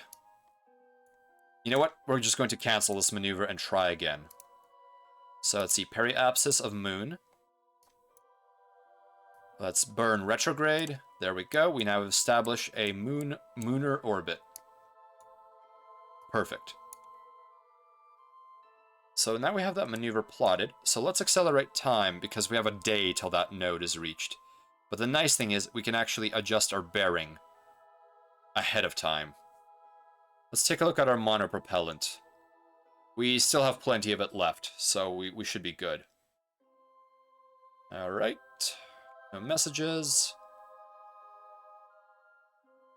And our vessel is careening into the depths of space. Towards the moon here. Beautiful. There, we can turn the UI off. How's our electric charge? Start mass, end mass. Show all. Okay, I really should have had these enabled here. Start mass and end mass of the various parts of the rocket. Okay, so let us, once we have adjusted our bearing, let us begin a burn. All right, here we go, here we go. We are almost adjusted. We are almost there. Perfect. We are ready to go. And we're straightening up a little bit here. Let's begin the physics acceleration. Time warp factor 100. Time warp factor 1000. So the moon, as you can see, is approaching us. Or technically, we are approaching the moon, depending on your reference point. And we are about to enter the SOI of Moon. I'm going to slow down the simulation. So basically, once we enter Moon's SOI, the orbit should change. So this purple will go away, and we will see what our actual trajectory is, which is currently this brown line. So let's speed up the simulation and go a little faster and enter the SOI. There we go. And see, now our reference point is Moon because we are in its sphere of influence, even though we were doing calculations with that point of reference in mind. So one of the interesting things is when you are orbiting a body that is that depending on the mass of a body at a given elevation, a circular orbit will have a different velocity. And because Moon is so much smaller or so much less massive than Kerbal itself, then that means that the velocity of the orbit, even at an orbit that is fairly high, like for example, if we project this particular orbit around Kerbal, this orbit will take something like, I don't know, maybe 30 minutes, maybe even less. But if you look here, once we circularize, the periapsis will be in 1 day. We are very slowly orbiting this far less massive object. I think this is definitely due for a lecture with visual aids for the basics of patched conics. I will endeavor to set that up at some point. So let's use physics acceleration and move, or not, time acceleration, time warp, not physics acceleration. Let's speed up because it is going to be quite some time until we reach our burn node here. All right, here we are. Here we go. Oh. Gently does it, gently does it. I really wish there was a slightly more fine-tuned way of doing this, and I'm sure someone actually knows how to much more fine-tune this, the time warp system. Okay, 7 minutes, 5 minutes, 4 minutes, 3, 2, 1 minute. Slow it down to 5x. What does it look like from here? Oh, slow it down to 1x, and we are ready for our tiny burn. Oh, there it is. All right, this burn will be very short, and I'm actually going to begin it. Oh, well, we went a little too far, but it doesn't matter. All right. Well, everybody, we are now in Moon orbit. So, at our periapsis, where our velocity is the greatest, let's add a maneuver to drop our former apoapsis by doing a... Oh, goodness me. Let's cancel that maneuver. So, add maneuver and burn retrograde. And this is all in the endeavor of saving as much propellant for our lander as we can. Oh, thank you, thank you. Oh no. Well, it appears I accidentally hit the burn button already, so this calculation is completely invalid. But that's fine, that's fine. So this periapsis is at... So there is no atmosphere, so we can afford to be dangerously... Let's go with a retrograde alignment. We can go dangerously low with this burn. And that means our lander will have even less time to travel. Oh, this is so dangerous. Why am I bringing the command module this close to the moon?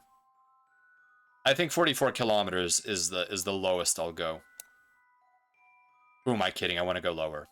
But anyways, at the periapsis, we need to add another maneuver in order to circularize this orbit. There we go. So I want our apoapsis and our periapsis to be fairly matched. Don't drink and drive, kids. Indeed. Am I going to try a moon base? So I think I will need to play around with the... Basically, I will need to test rovers and base components on Kerbal itself. Basically launch them from the ground vehicle's construction bay. Simply because I do not have enough experience to simply willy-nilly launch some kind of habitat onto the moon, but I would definitely like to do that. However, it will be a much more heavy lift rocket.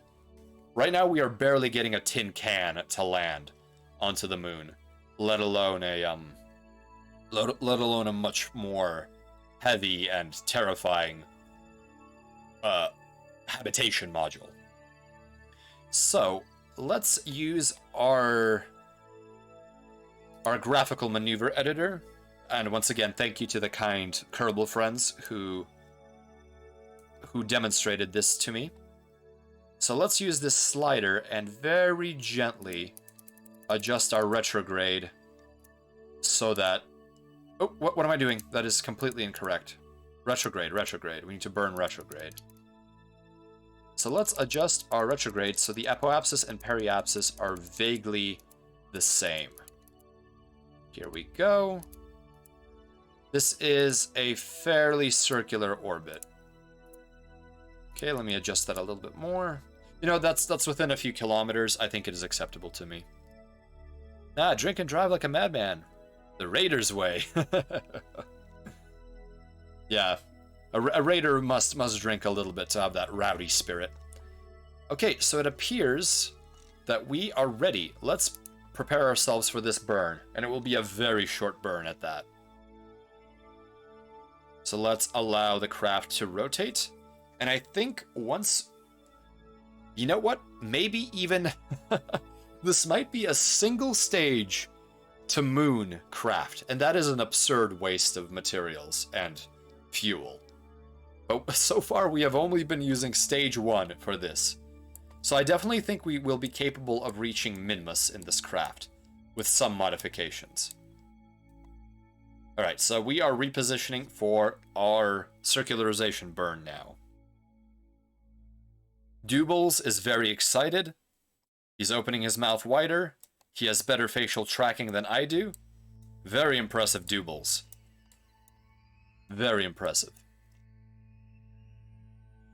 Ah, the beautiful sun. At least we are getting power for our electric cells.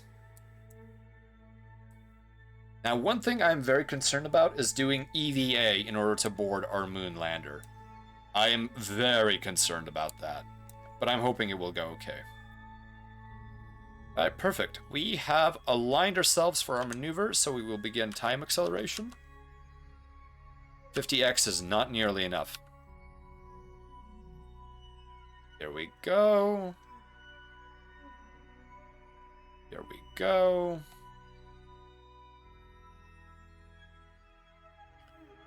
Alright, we are approaching periapsis. Let's increase our time warp a little bit again. So one of the concerning things is that in an elliptical orbit such as this, your velocity will be significantly faster at the periapsis than at the apoapsis. This is simply a rule of orbital mechanics, and I'm not quite ready to explain it, but basically as you sweep an arc across the ellipse, you will cover the same area. Cover the same area in the same amount of time as you in any position of the orbit. And if you imagine a sliver going from moon, I'm going to slow down the time warp.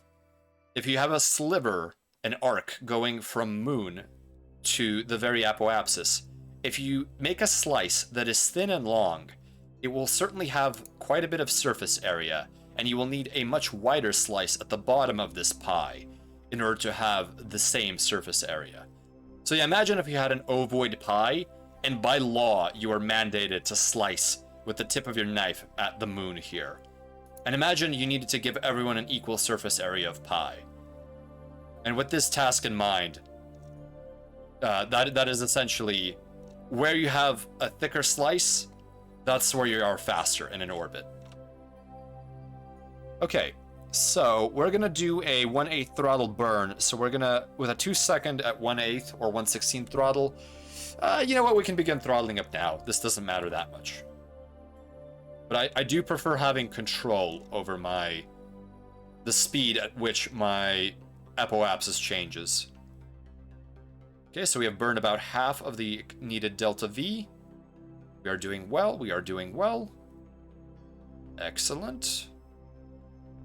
Oh yes, we are definitely running out of Delta V in stage 1, but that's only stage 1. Here we go. Throttle down a little bit more. And we'll hit the cutoff. 3, 2, 1, now. Perfect. This is about as good as it'll get. Oh. Alright. We have done it. We have circularized, and we are in an acceptable orbit of Moon. And now comes the EVA. So before we do anything silly, let us Alt-L in order to lock our staging. And let us verify that this purple light is on and that we have locked our staging.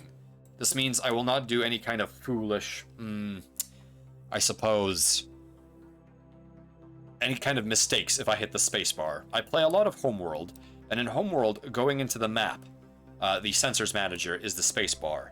So I'm used to that when I see orbital things, and I'm like, let me go to the map, let's hit space, and that stages me. But in Kerbal Space Program, it's all about the M button. Alright, so, we need to do an EVA with Dubel's Kerman. Okay, let's get reacquainted with the EVA controls. Let's pull up the in-game wiki. Let's look at controls, EVA. So WASDA is our jets forward without rotation. Let's see, left alt will toggle translation versus rotation. We will need to make sure that we remember the keys F for grab and B for board. And we have our rolling here. Okay. Oh, jet up, jet down. There we go. These are the main controls we'll need. Alright. Wish Dubel's Kerman luck, because we are doing his first EVA. This astronaut has had 0 experience, and literally, this Kerbonaut's first mission is going to the moon. Can you imagine that? Your first day on the job, fresh out of boot camp, somebody repaints your uniform and tells you, yeah, you're going to the moon right now. Luckily for me, I had proper training both in EVAs and orbital maneuvering, which I have long since forgotten all of the manual controls, since computers are very available for me. You wish. Aww. Okay, let's do the EVA. Oh, I really don't like the let go button. I really don't like it. I really don't like it. Let's lock our camera. Let's not use free. Let's use fixed. Not orbital. Let's chase the camera I want. No, chase is not the camera I want. Alright, we'll figure it out. Alright, I'll have to look this up very quickly. Camera controls, once again. Let's see. General controls, EVA, in-flight, general controls probably. I need to rotate my view is the primary thing that I need to do. Docking, general flight, flight directions. Oh yeah, cycle cameras. Ah, okay, well, good enough. And we're gonna let go. Oh, this is terrifying, this is terrifying. Oh, okay. Turn on, oh, that's right, I keep forgetting that. I keep forgetting that the little Kerbals, the camera basically, they face, oh no, oh no. Okay, let's stabilize ourselves immediately here. And let's go down. Oh boy. Oh boy. Okay, here we go. Now we need to stop. Oh, stop that. Stop that a little bit. Oh boy. Grab. Oh, thank you, thank you, thank you. Can you board this?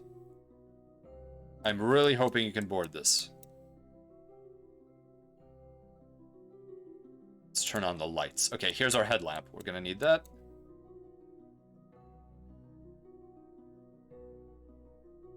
Oh, there we go, board. All right. That was not as intuitive as I would have hoped. Oh, it seems that we have perhaps bumped our rocket here. That will be a problem. We may not be able to dock. We may have to do an EVA in order to actually board this craft because we have accidentally given it a rotation. So let's turn on... So since we are docked, we're actually sharing our propellant tanks. So let's turn on Stability Assist. And let's actually point ourselves retrograde. Because technically, while we are still coupled, we still have control over the craft. So let's make sure that we are stable before we... Oh wow, you're taking your sweet time to travel. Come on, come on.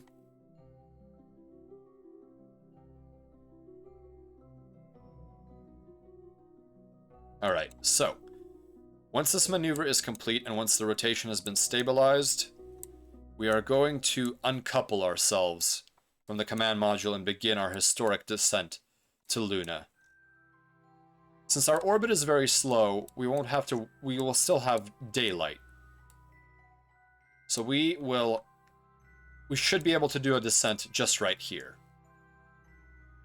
Okay, we are stabilizing our sway, our yaw, our pitch, and our roll. Okay, SAS has done its job. Camera, please behave. Okay, orbital camera is fine for now. So let's go to this decoupler, and let us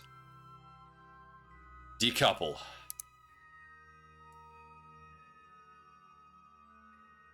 Alright.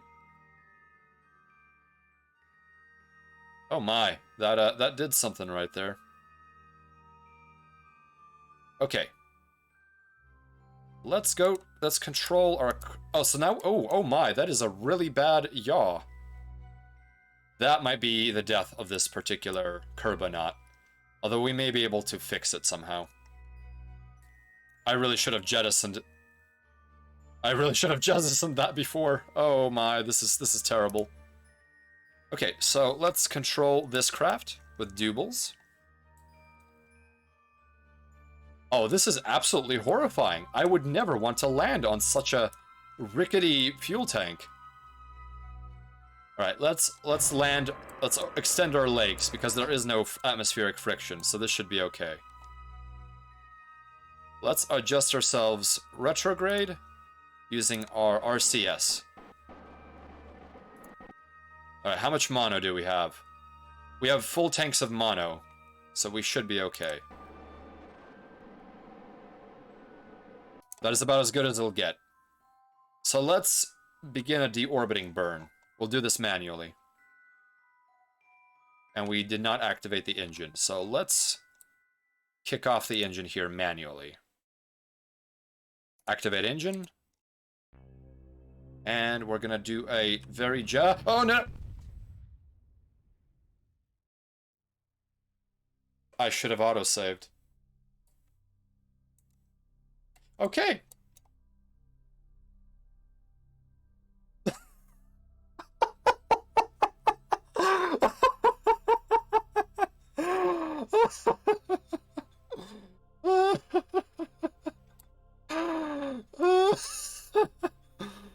Okay.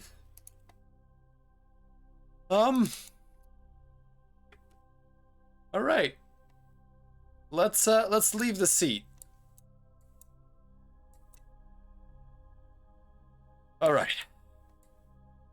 Can we rendezvous? Can we rendezvous with the craft here? All right, this is now officially a rescue mission. We're doing some self-rescue. How much mono do we have? We do not have much mono. All right, we need to... Oh, I really wish... Surface.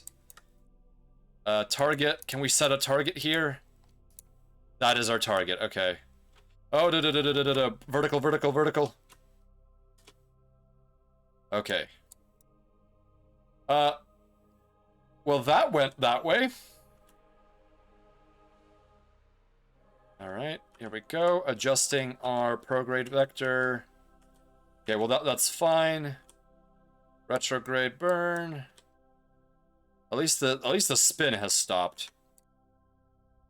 Okay, here we go.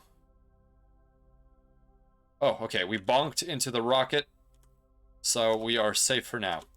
Oh. Wow.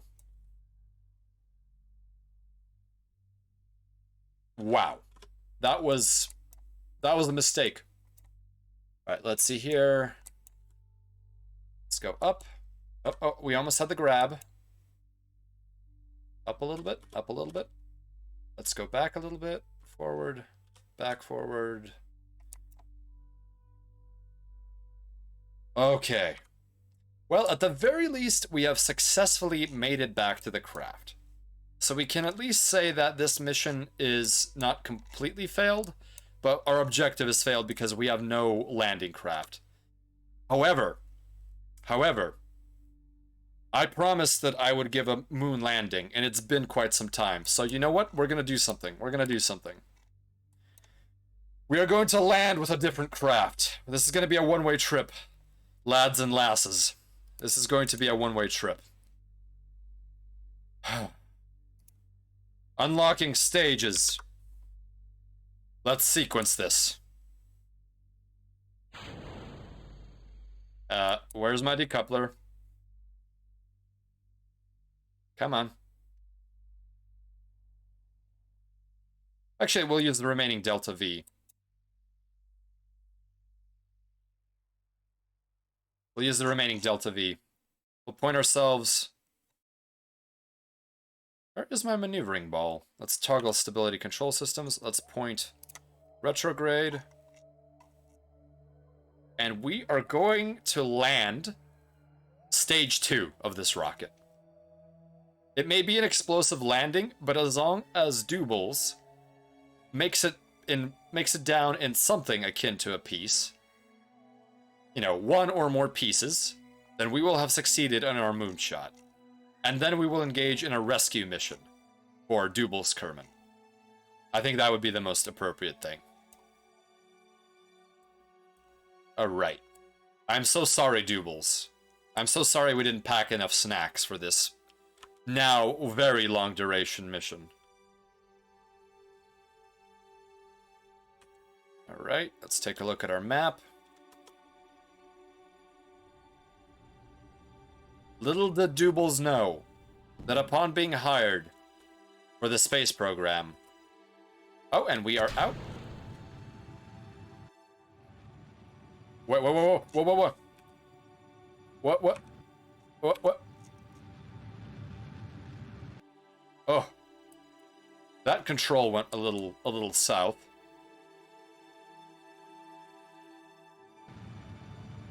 Alright, I want as vertical landing of as much of a vertical landing as possible, even if it will have a higher velocity. So let's make sure our stability systems are still aligned with retrograde. Or actually prograde. We want to be burning prograde. Oh no, I'm so silly. Retrograde. Alright, Doubles, you are so excited, and as am I. We may need to dump the first stage once it's done as much as it can. Right. Let's actually make sure we don't land in the crater and throttle up a little bit. Perfect. And let's increase the time warp. Alright, we are dropping like a rock. This is very risky indeed. Here we go.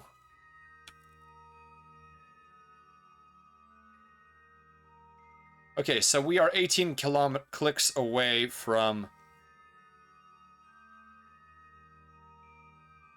our landing point. Let's begin slowing us down. Let's use this stage for at least some kind of braking, okay? So I have never landed a craft on the moon before, so this may be an utter disaster. Well, I have once. I have in the past, just not in the recent while, so... Okay, there we go, perfect. We are 10 kilometers above moon, so let's throttle up. We do not want too high the velocity when we land.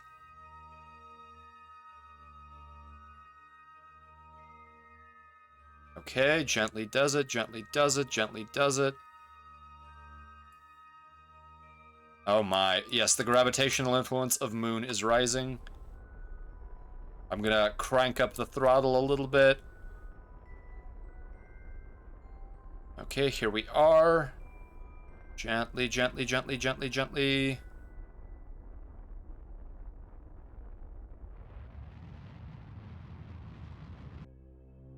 We are at 4 kilometers from surface. I'm sorry I'm a little bit quiet. This is a very tense situation.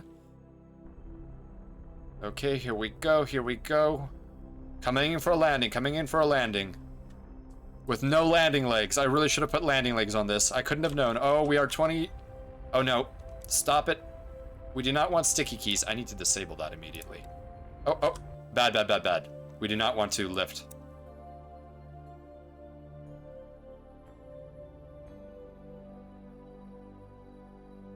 Okay, stability assist system should be holding us. Oh, this is bad. This is bad. This is so bad. 4 kilometers away. Wait, no, we are way closer than that. This is not surface radar. Or I'm reading the scale completely wrong. Because our illuminator light's already active. Oh, no, no, no, no. Oh, goodness. Okay, sticky keys. We're gonna have a talk about this. We're gonna have a talk about the sticky keys. Stability assist, please keep us intact. RCS, keep us stable. Keep us stable. Cut it, cut it. Turn off RCS. Oh! Oh! Oh! Oh! Oh! Oh! I need a minute. I need a minute. Oh, this is bouncing so precariously. Oh my god. Oh. I'm taking a screenshot of this, I'm sorry. We have technically achieved a moon landing.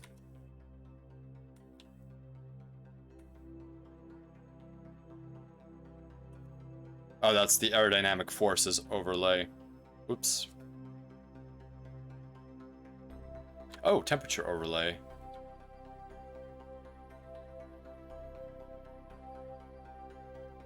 Okay. Oh. You know what? We didn't do it the way it was exactly supposed to happen, but I think we got the spirit of things. We are currently balanced on our motor nozzle using a gyroscope to keep doubles from falling over. I do not think we could do EVA, unfortunately, though. I am not sure that if Doubles leaves this craft, if it will topple over. So this is a bit of a scuffed moon landing, but it's a moon landing nonetheless. Oh. Ah, yes!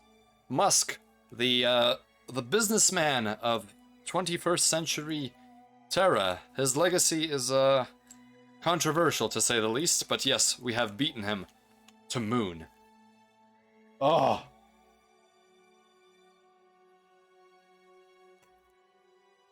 Oh, and this was with battling Sticky Keys. Sticky Keys is now my mortal enemy. Friendship ended with Sticky Keys. Gyroscope in reaction control wheels is now my best friend. Now, allow me to figure out where the blasted screenshot button is. Wiki. This is a Kodak moment.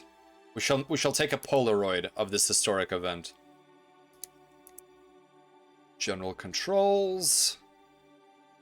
Toggle results screen. 1, F1. Okay. Usually that's help. So we'll toggle the gauges. And I think I've slapped the screenshot button enough.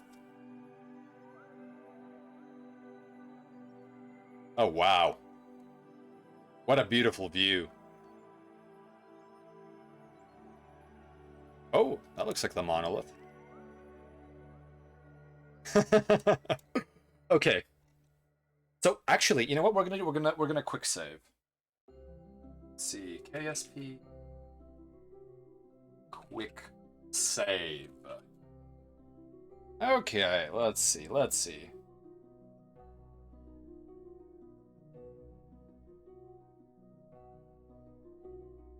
F5. F5. Okay, we have quick saved. I'm gonna hit that again because I am very paranoid about all of this. In fact, I'm just going to save. Yes. All right. So let's attempt an EVA. Oh, Shimada, I'm afraid the results weren't as intended. We have landed on Moon, but, in a very unexpected manner. We are currently the only thing keeping us from toppling over is our gyroscopes. And I have quick saved just in case we are about to, turn those gyros off. So let's do Eva. Oh, no. Oh, no. Please don't explode. Please, just gently. Okay, it didn't explode. It did not explode. That's okay. We're all good. Deja vu. Just let go, my little friend. Just let go. We're fine. Let go. Yeah, that's right. Dubals Kerman is the first Kerbal to set foot on the moon in this alternative dimension. Now, I believe I can have him plant a flag to mark this historic occasion. Ta-da! Site name.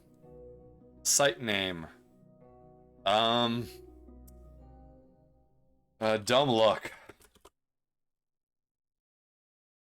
This was not how it was supposed to happen. And then we'll do a very disappointed face. Very tired face. There we go. All right, a historic event. I'm gonna take another screen cap of this. I think this is awful. You know, we did it. We have landed. Okay. Before this rocket explodes from lying around too long, let's see if we can take off horizontally. This will be the first horizontal takeoff on Moon. So if I jump, oh, I can do a little jimpity jump. All right, let's do a little run. Let's do a little run. And we can do a jump and grab onto the capsule. Whoop! Oh my, what a leap. Oh, nice save. Good job, Doobles. Right, I really would like to board. Oh.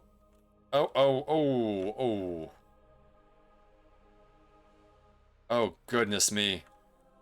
I feel like I'm playing a fighting game, but with a capsule instead of a... Why aren't my lights turning on? There we go, there's my lights. Oh my. Time your jumps, yeah. Alright, jump. Alright, let's do this.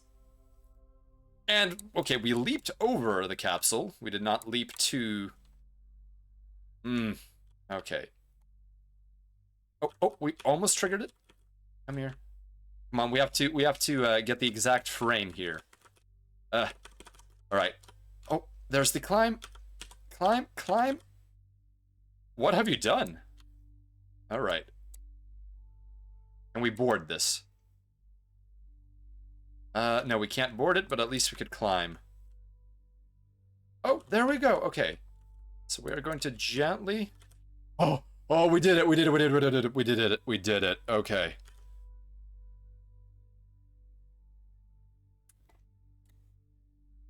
My fellow Americans.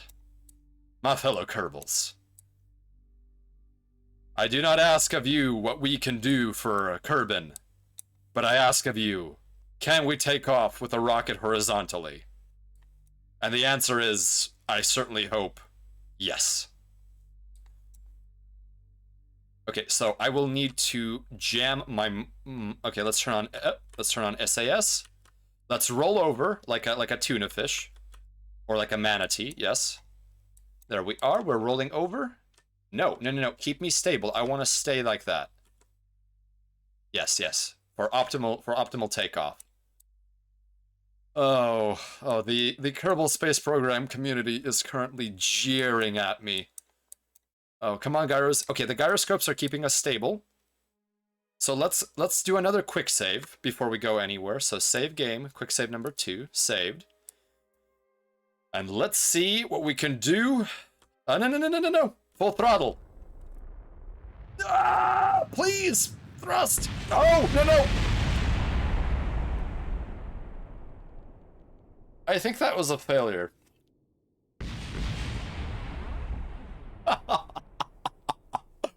Oh my! Okay, let's load the game. Okay, well, maybe we'll have to use RCS to push us off the ground. I think we may have to use translational RCS. Let's see here. So we'll enable RCS, and we will do this. All right, we'll throttle up gently while doing that. Come on, you got this. You got this. Oh! Ah!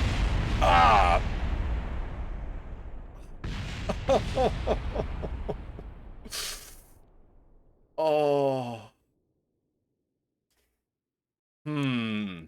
All right, let's take a look at the terrain. Is there perhaps a crater that we can run ourselves off of?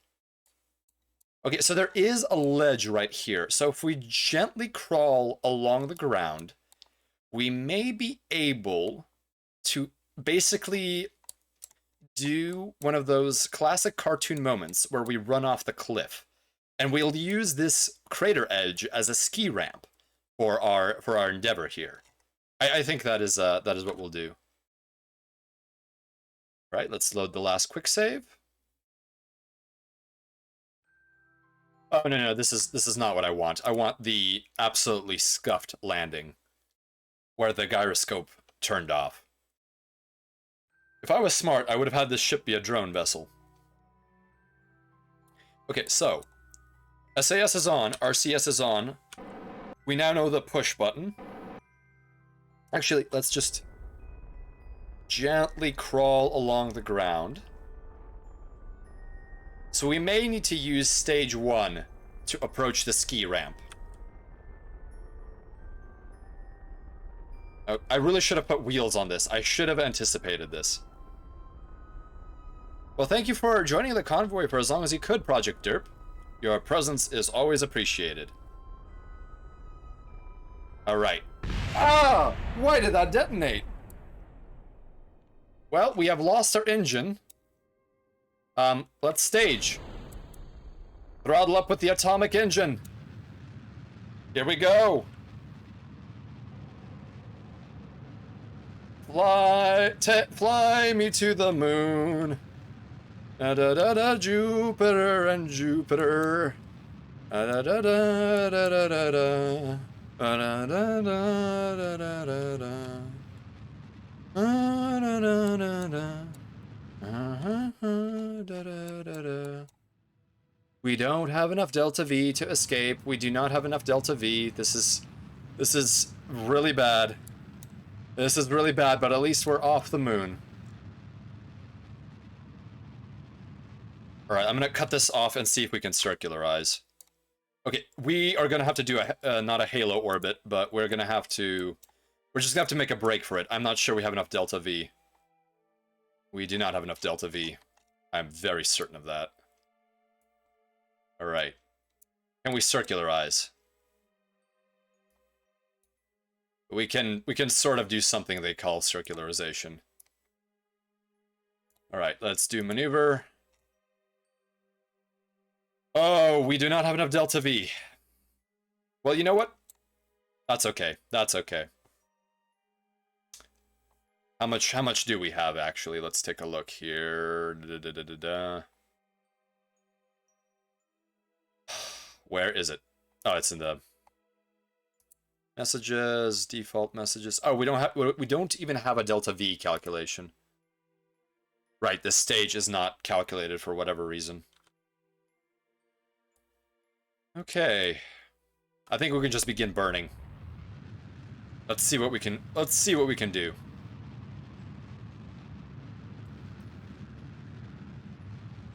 This is just terrible. Jubal Kerman is having a no good, very terrible, absolutely awful day right now. Oh my, oh my. We are running so low on fuel. Oh, this is awful. All because I forgot to move away. Oh no, oh no.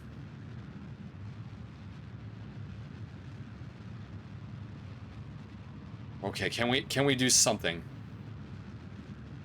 Alright, let's cut our engine. We're done with that maneuver. Alright. I'm not even sure what I can do here. I just need to escape. I just need to escape moon orbit.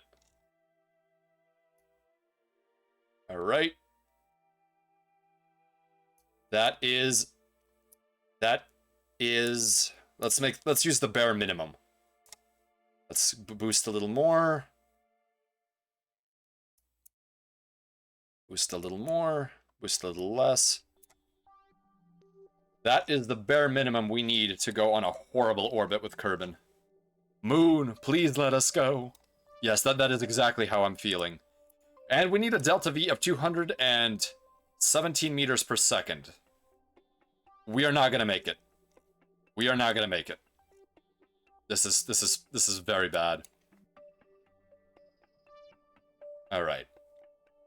So let's go to our burn node. Oh, let's make sure that our stability puts us on the maneuver bearing. And we're just gonna start burning now, I think. Here we actually we will burn prograde. This is not going to work. This is not going to work. This is not going to work. This is not going to work. I really want this to work. I really do. I really, really, really want this to work.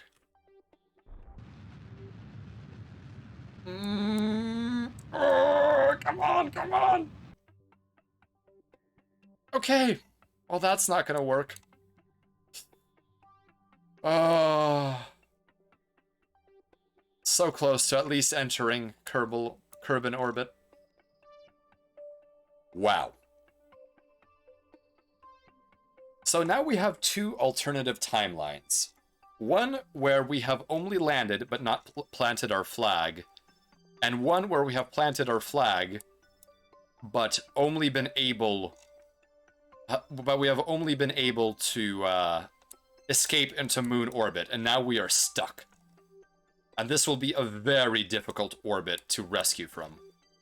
But it may actually be possible to rescue. Especially if we use an unmanned probe of some sort. So, I think what I'm going to do is I'm going to save this timeline. And I'm going to call it, Moon orbit.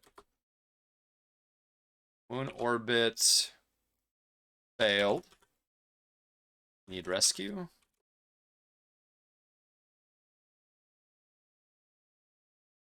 Close enough. And I'm actually gonna try that again and see if I can do it with still using stage 2 instead of only lifting via stage 3. I really want to see, I really would like to see if it is actually possible to get this monstrosity off the ground in one piece. So let's turn our CS back on. Let's double check our thrusters here. Let's make sure our gimbaling is correct. Okay. And here we go. Full throttle. Nope. We will load that. We will load that. I will get this. I will get this. Alright, RCS. Throttle up. Here we go.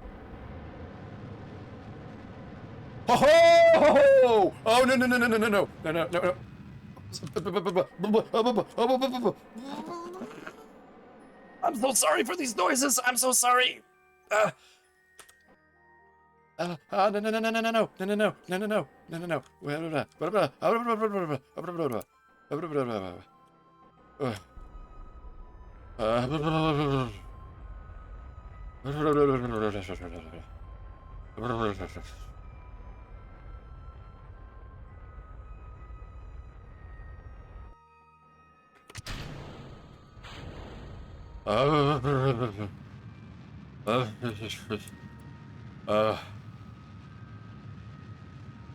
Okay. We managed to save some Delta V right there. Oh my goodness. Oh my goodness. What is orbiting here? A rover? Oh, that must be some kind of chunk left over.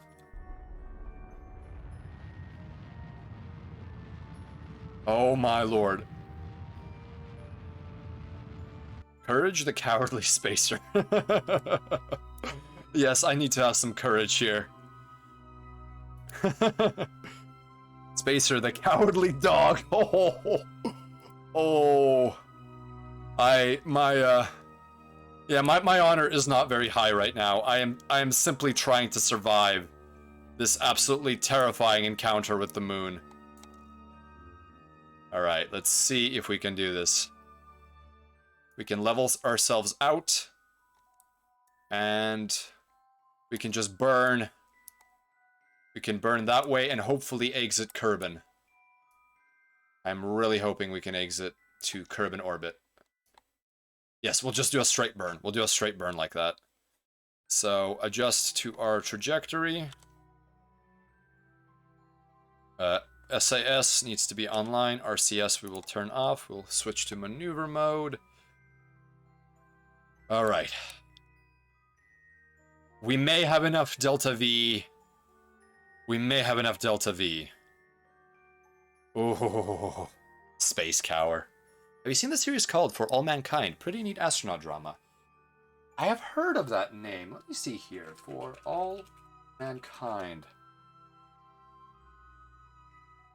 Let's see if I can recognize some of these images.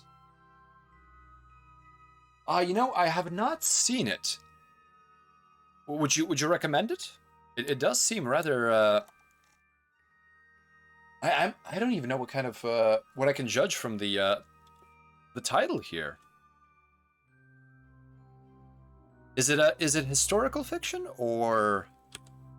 Okay, so we need a burn time of 1 minute, so I am going to wait till we're about 40 seconds from apoapsis, I think. Oh, no. Oh, I already overshot it. All right, here we go. We're doing our burn.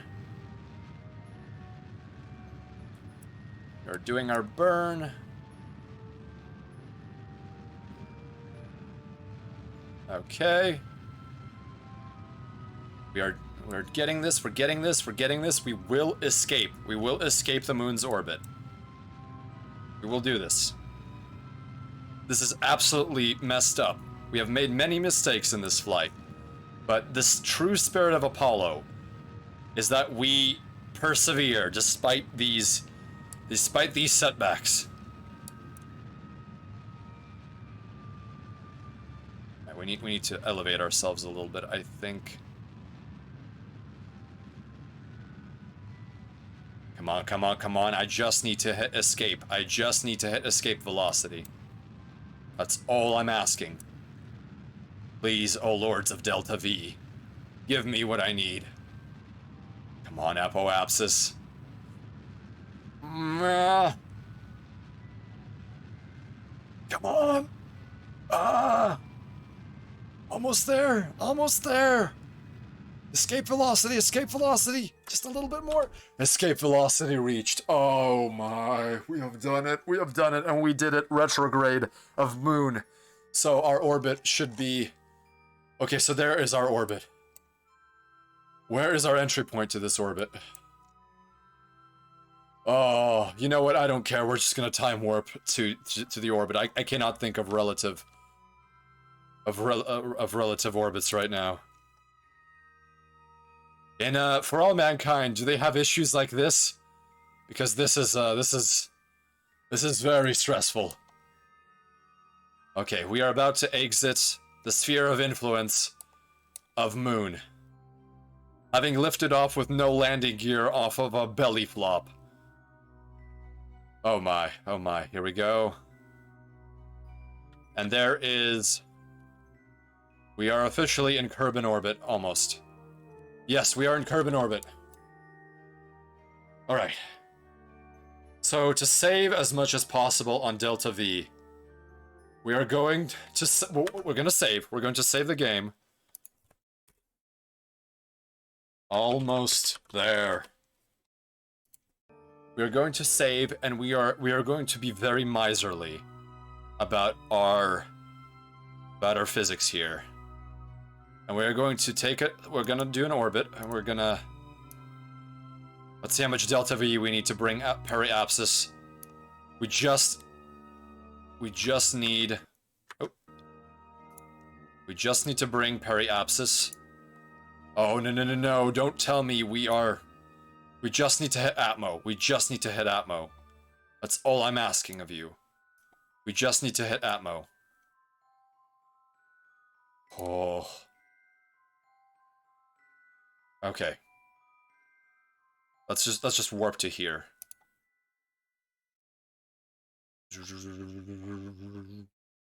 Okay. All right. I am very much hoping that this will work. Yep, they do. Oh, okay. So I would certainly understand their trials and tribulations. All right.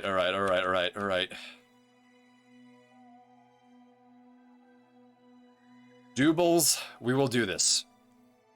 We will do this, Doubles. Together, we will leave the stars and we will go home. And even if our re-entry velocity will be absolutely horrific, we have a heat shield, and hopefully that will be enough for you to survive. I am very much hoping for that. Alright, node in 7 minutes. T-1. Let's just do our burn here. It's close enough for government work. Full throttle. Let's hope the liquid fuel holds out. Let's hope the liquid fuel holds out. Let's hope the liquid fuel holds out. Saint Gagarin. I beseech you. I beseech you. No. Okay, we are using RCS. We are not done here yet. We will use RCS. Forward thrusting RCS. Alright. No. Forward. There we go. We are going to burn our RCS tanks dry. Come on. How's our RCS? We are down to half monopropellant. We are down a half mono. I don't know if we can make it. Oh, come on, come on, come on, come on. Doobles, stop smiling. You do not understand the gravity of your situation. Wait. Wait a minute, wait a minute, wait. I need to pause this for a second. Okay. So, they enabled orbital construction mode in this release, in a recent release. I forget if a Kerbal needs a tool in order to use it, because I haven't tried it yet. But my idea is that we dump as much mass as possible. Like, we dump the main drive, which is easily a ton. And that way we'll have more Delta V remaining for our RCS retro burn. Oh, this might work. This might work. If we're able to do that. KSP. Let's see. KSP, orbital construction. How do we do this? Okay.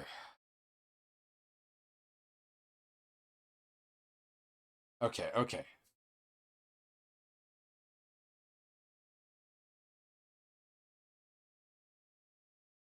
Let's resume flight.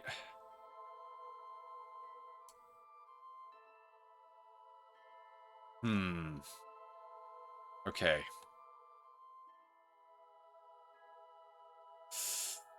Oh my. Yes. Alright, let's try an EVA. Because right now I have no options to do any sort of construction. I really wish I could dump this engine right now. I really wish I could do that. So let's try an EVA. Let's go with lights on. Let's push off a little bit. And let's go down.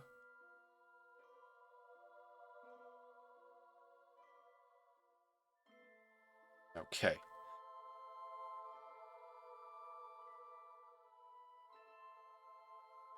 Alright, let's adjust the camera properly. Let's rotate our little Kerbal friend. And we are burning precious monopropellant, but we may save more than we burn doing this. If there is construction, and if I didn't forget to equip the particular tool that is needed for it. Okay. How does one even do construction orbitally? I am sure there is some kind of tool that you need for this. Inventory. What is this? So we have a jetpack.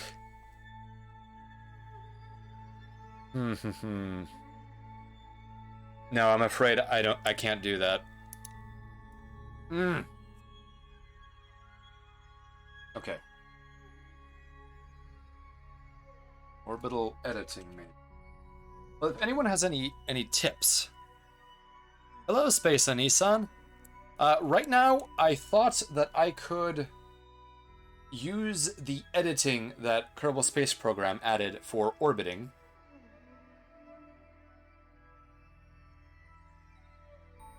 Editing spacecraft and orbit. Let's see. Basically, I am trying... Oh, hello. Yes. Sorry, I'm a little bit flustered. I'm basically trying to dump this nerve engine because I am literally down to monopropellant. And I'm desperately trying to get us to at least hit atmosphere. Okay.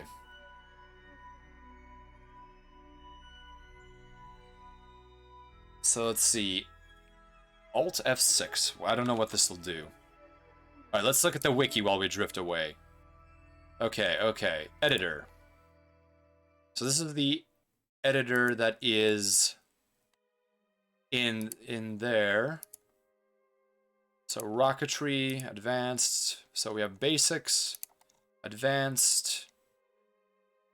Okay, resources. Conversion management. Oh no, that's something else. Scanning, continued asteroid mining, storage and conversion, drilling, science, lab.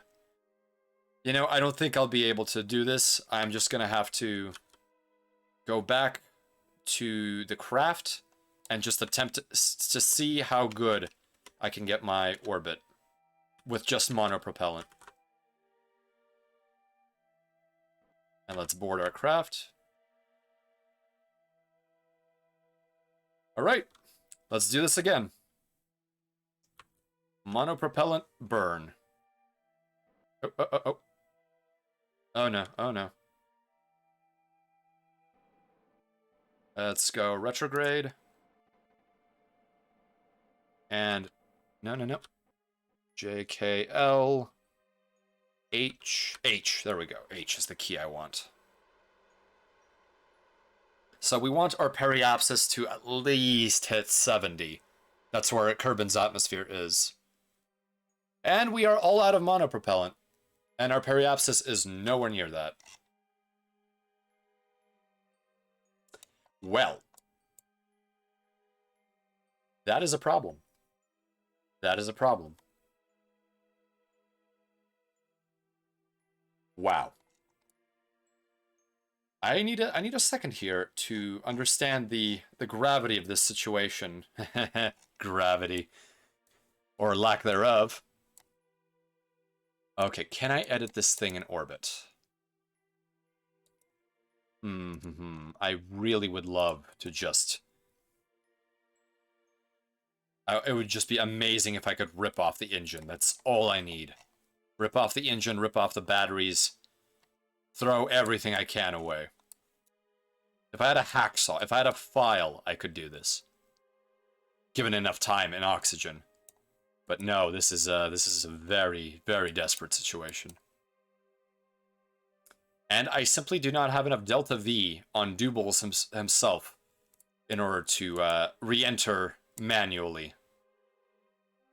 Let's see, rename vessel, control from here, auto strut, configure vessel naming.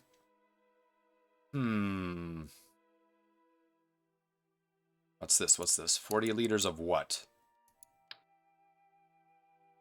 40 liters of what? Oh, that's volume. Okay. Ah. This is very unfortunate. This is very unfortunate. Okay. Let's see. One more reference search. KSP orbital edit.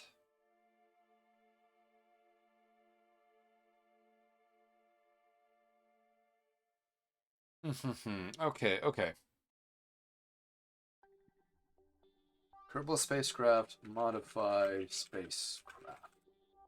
Go, let's try that. Space dock. Okay, so it's talking about mods right now. Oh my. Okay. I'm having a very difficult time finding any reference to this. So I will now mash all of the keys possible. And before that I do that, I will take a look at the wiki. Okay, so we have the editor, controls, map interface, instruction interface, cargo mode maybe? Oh no, that's a very different thing.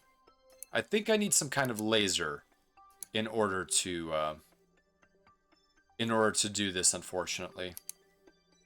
Construction gizmos, no. Symmetry and snapping. Okay, well. Oh, we have done our absolute best in order to get Doobles home safely. But our best was not enough because physics does not lie, unfortunately. It is possible that we could build a rescue craft in order to rescue Doobles. This is a pretty terrible orbit to attempt to match, but it is doable. So I'm going to save this.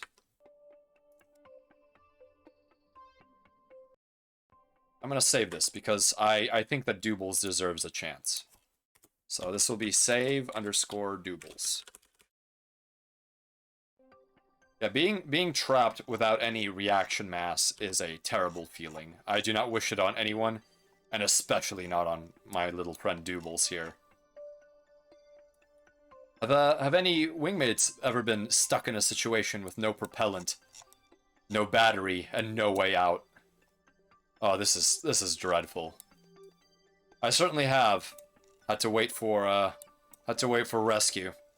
Although the seeing a tanker as it approaches you is just a fantastic feeling. And this friend of ours will need a tanker. In fact, we'll get Doubal's an entire rescue craft, but that's for another time. All right. Well, this is as far as Doubal's gets. So let's take a screenshot. There we go. All right. I think I will end here. There we go. And there we go. So I will look up if it is possible to edit the craft in flight, but I have a feeling that I do not have the correct tools on board to edit it. So it will likely have to be a rescue mission.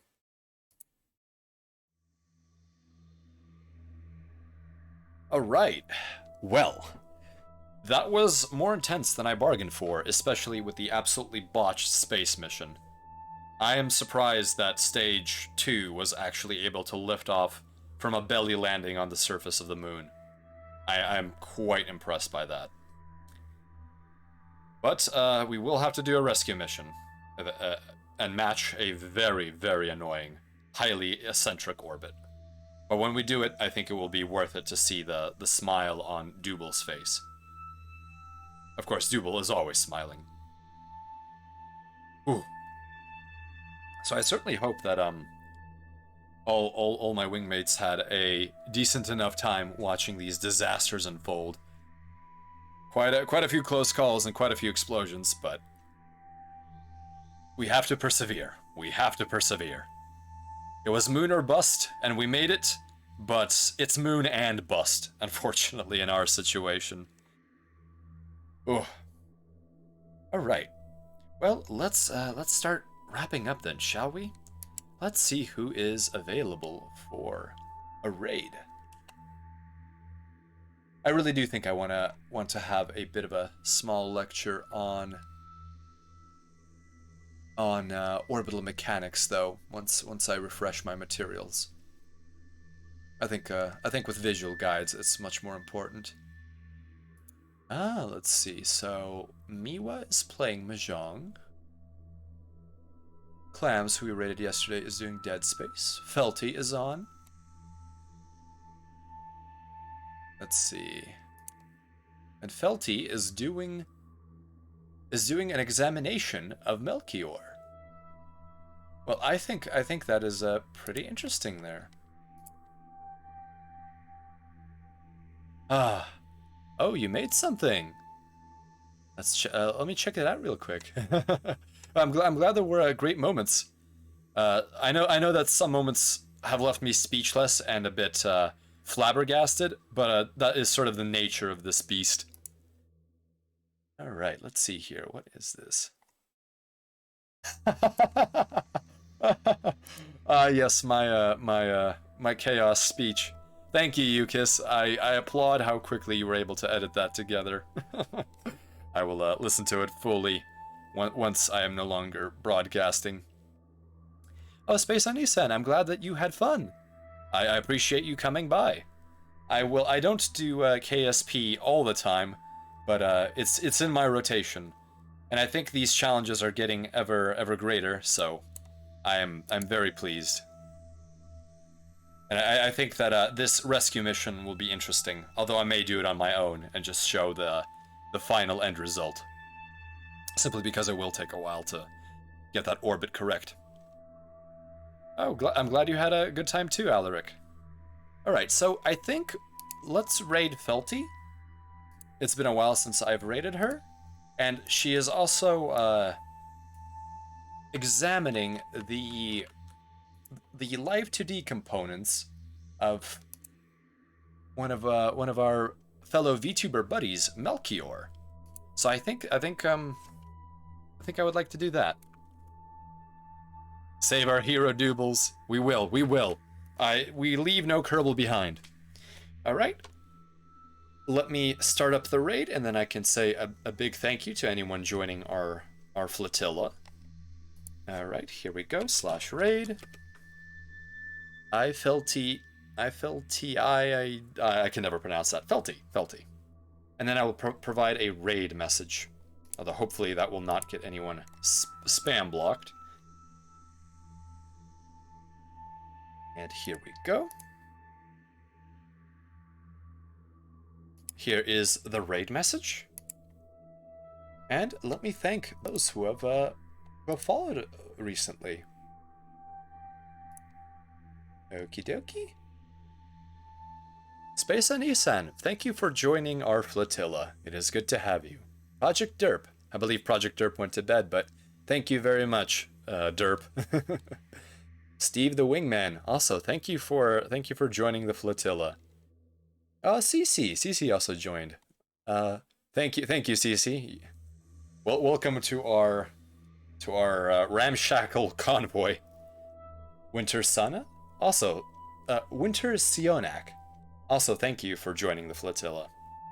And with that, I think we are ready to begin our raid. So, don your armor, load your ammunition, say your prayers to your preferred deity, because we're getting in the boarding pod, and we're moving over to Felty Space Station. As always, keep your propellant tanks topped off, make sure your jump calculations are solid, and fly safe. Alright, let's get this raid on. Good, have a good time, everyone. Bye-bye.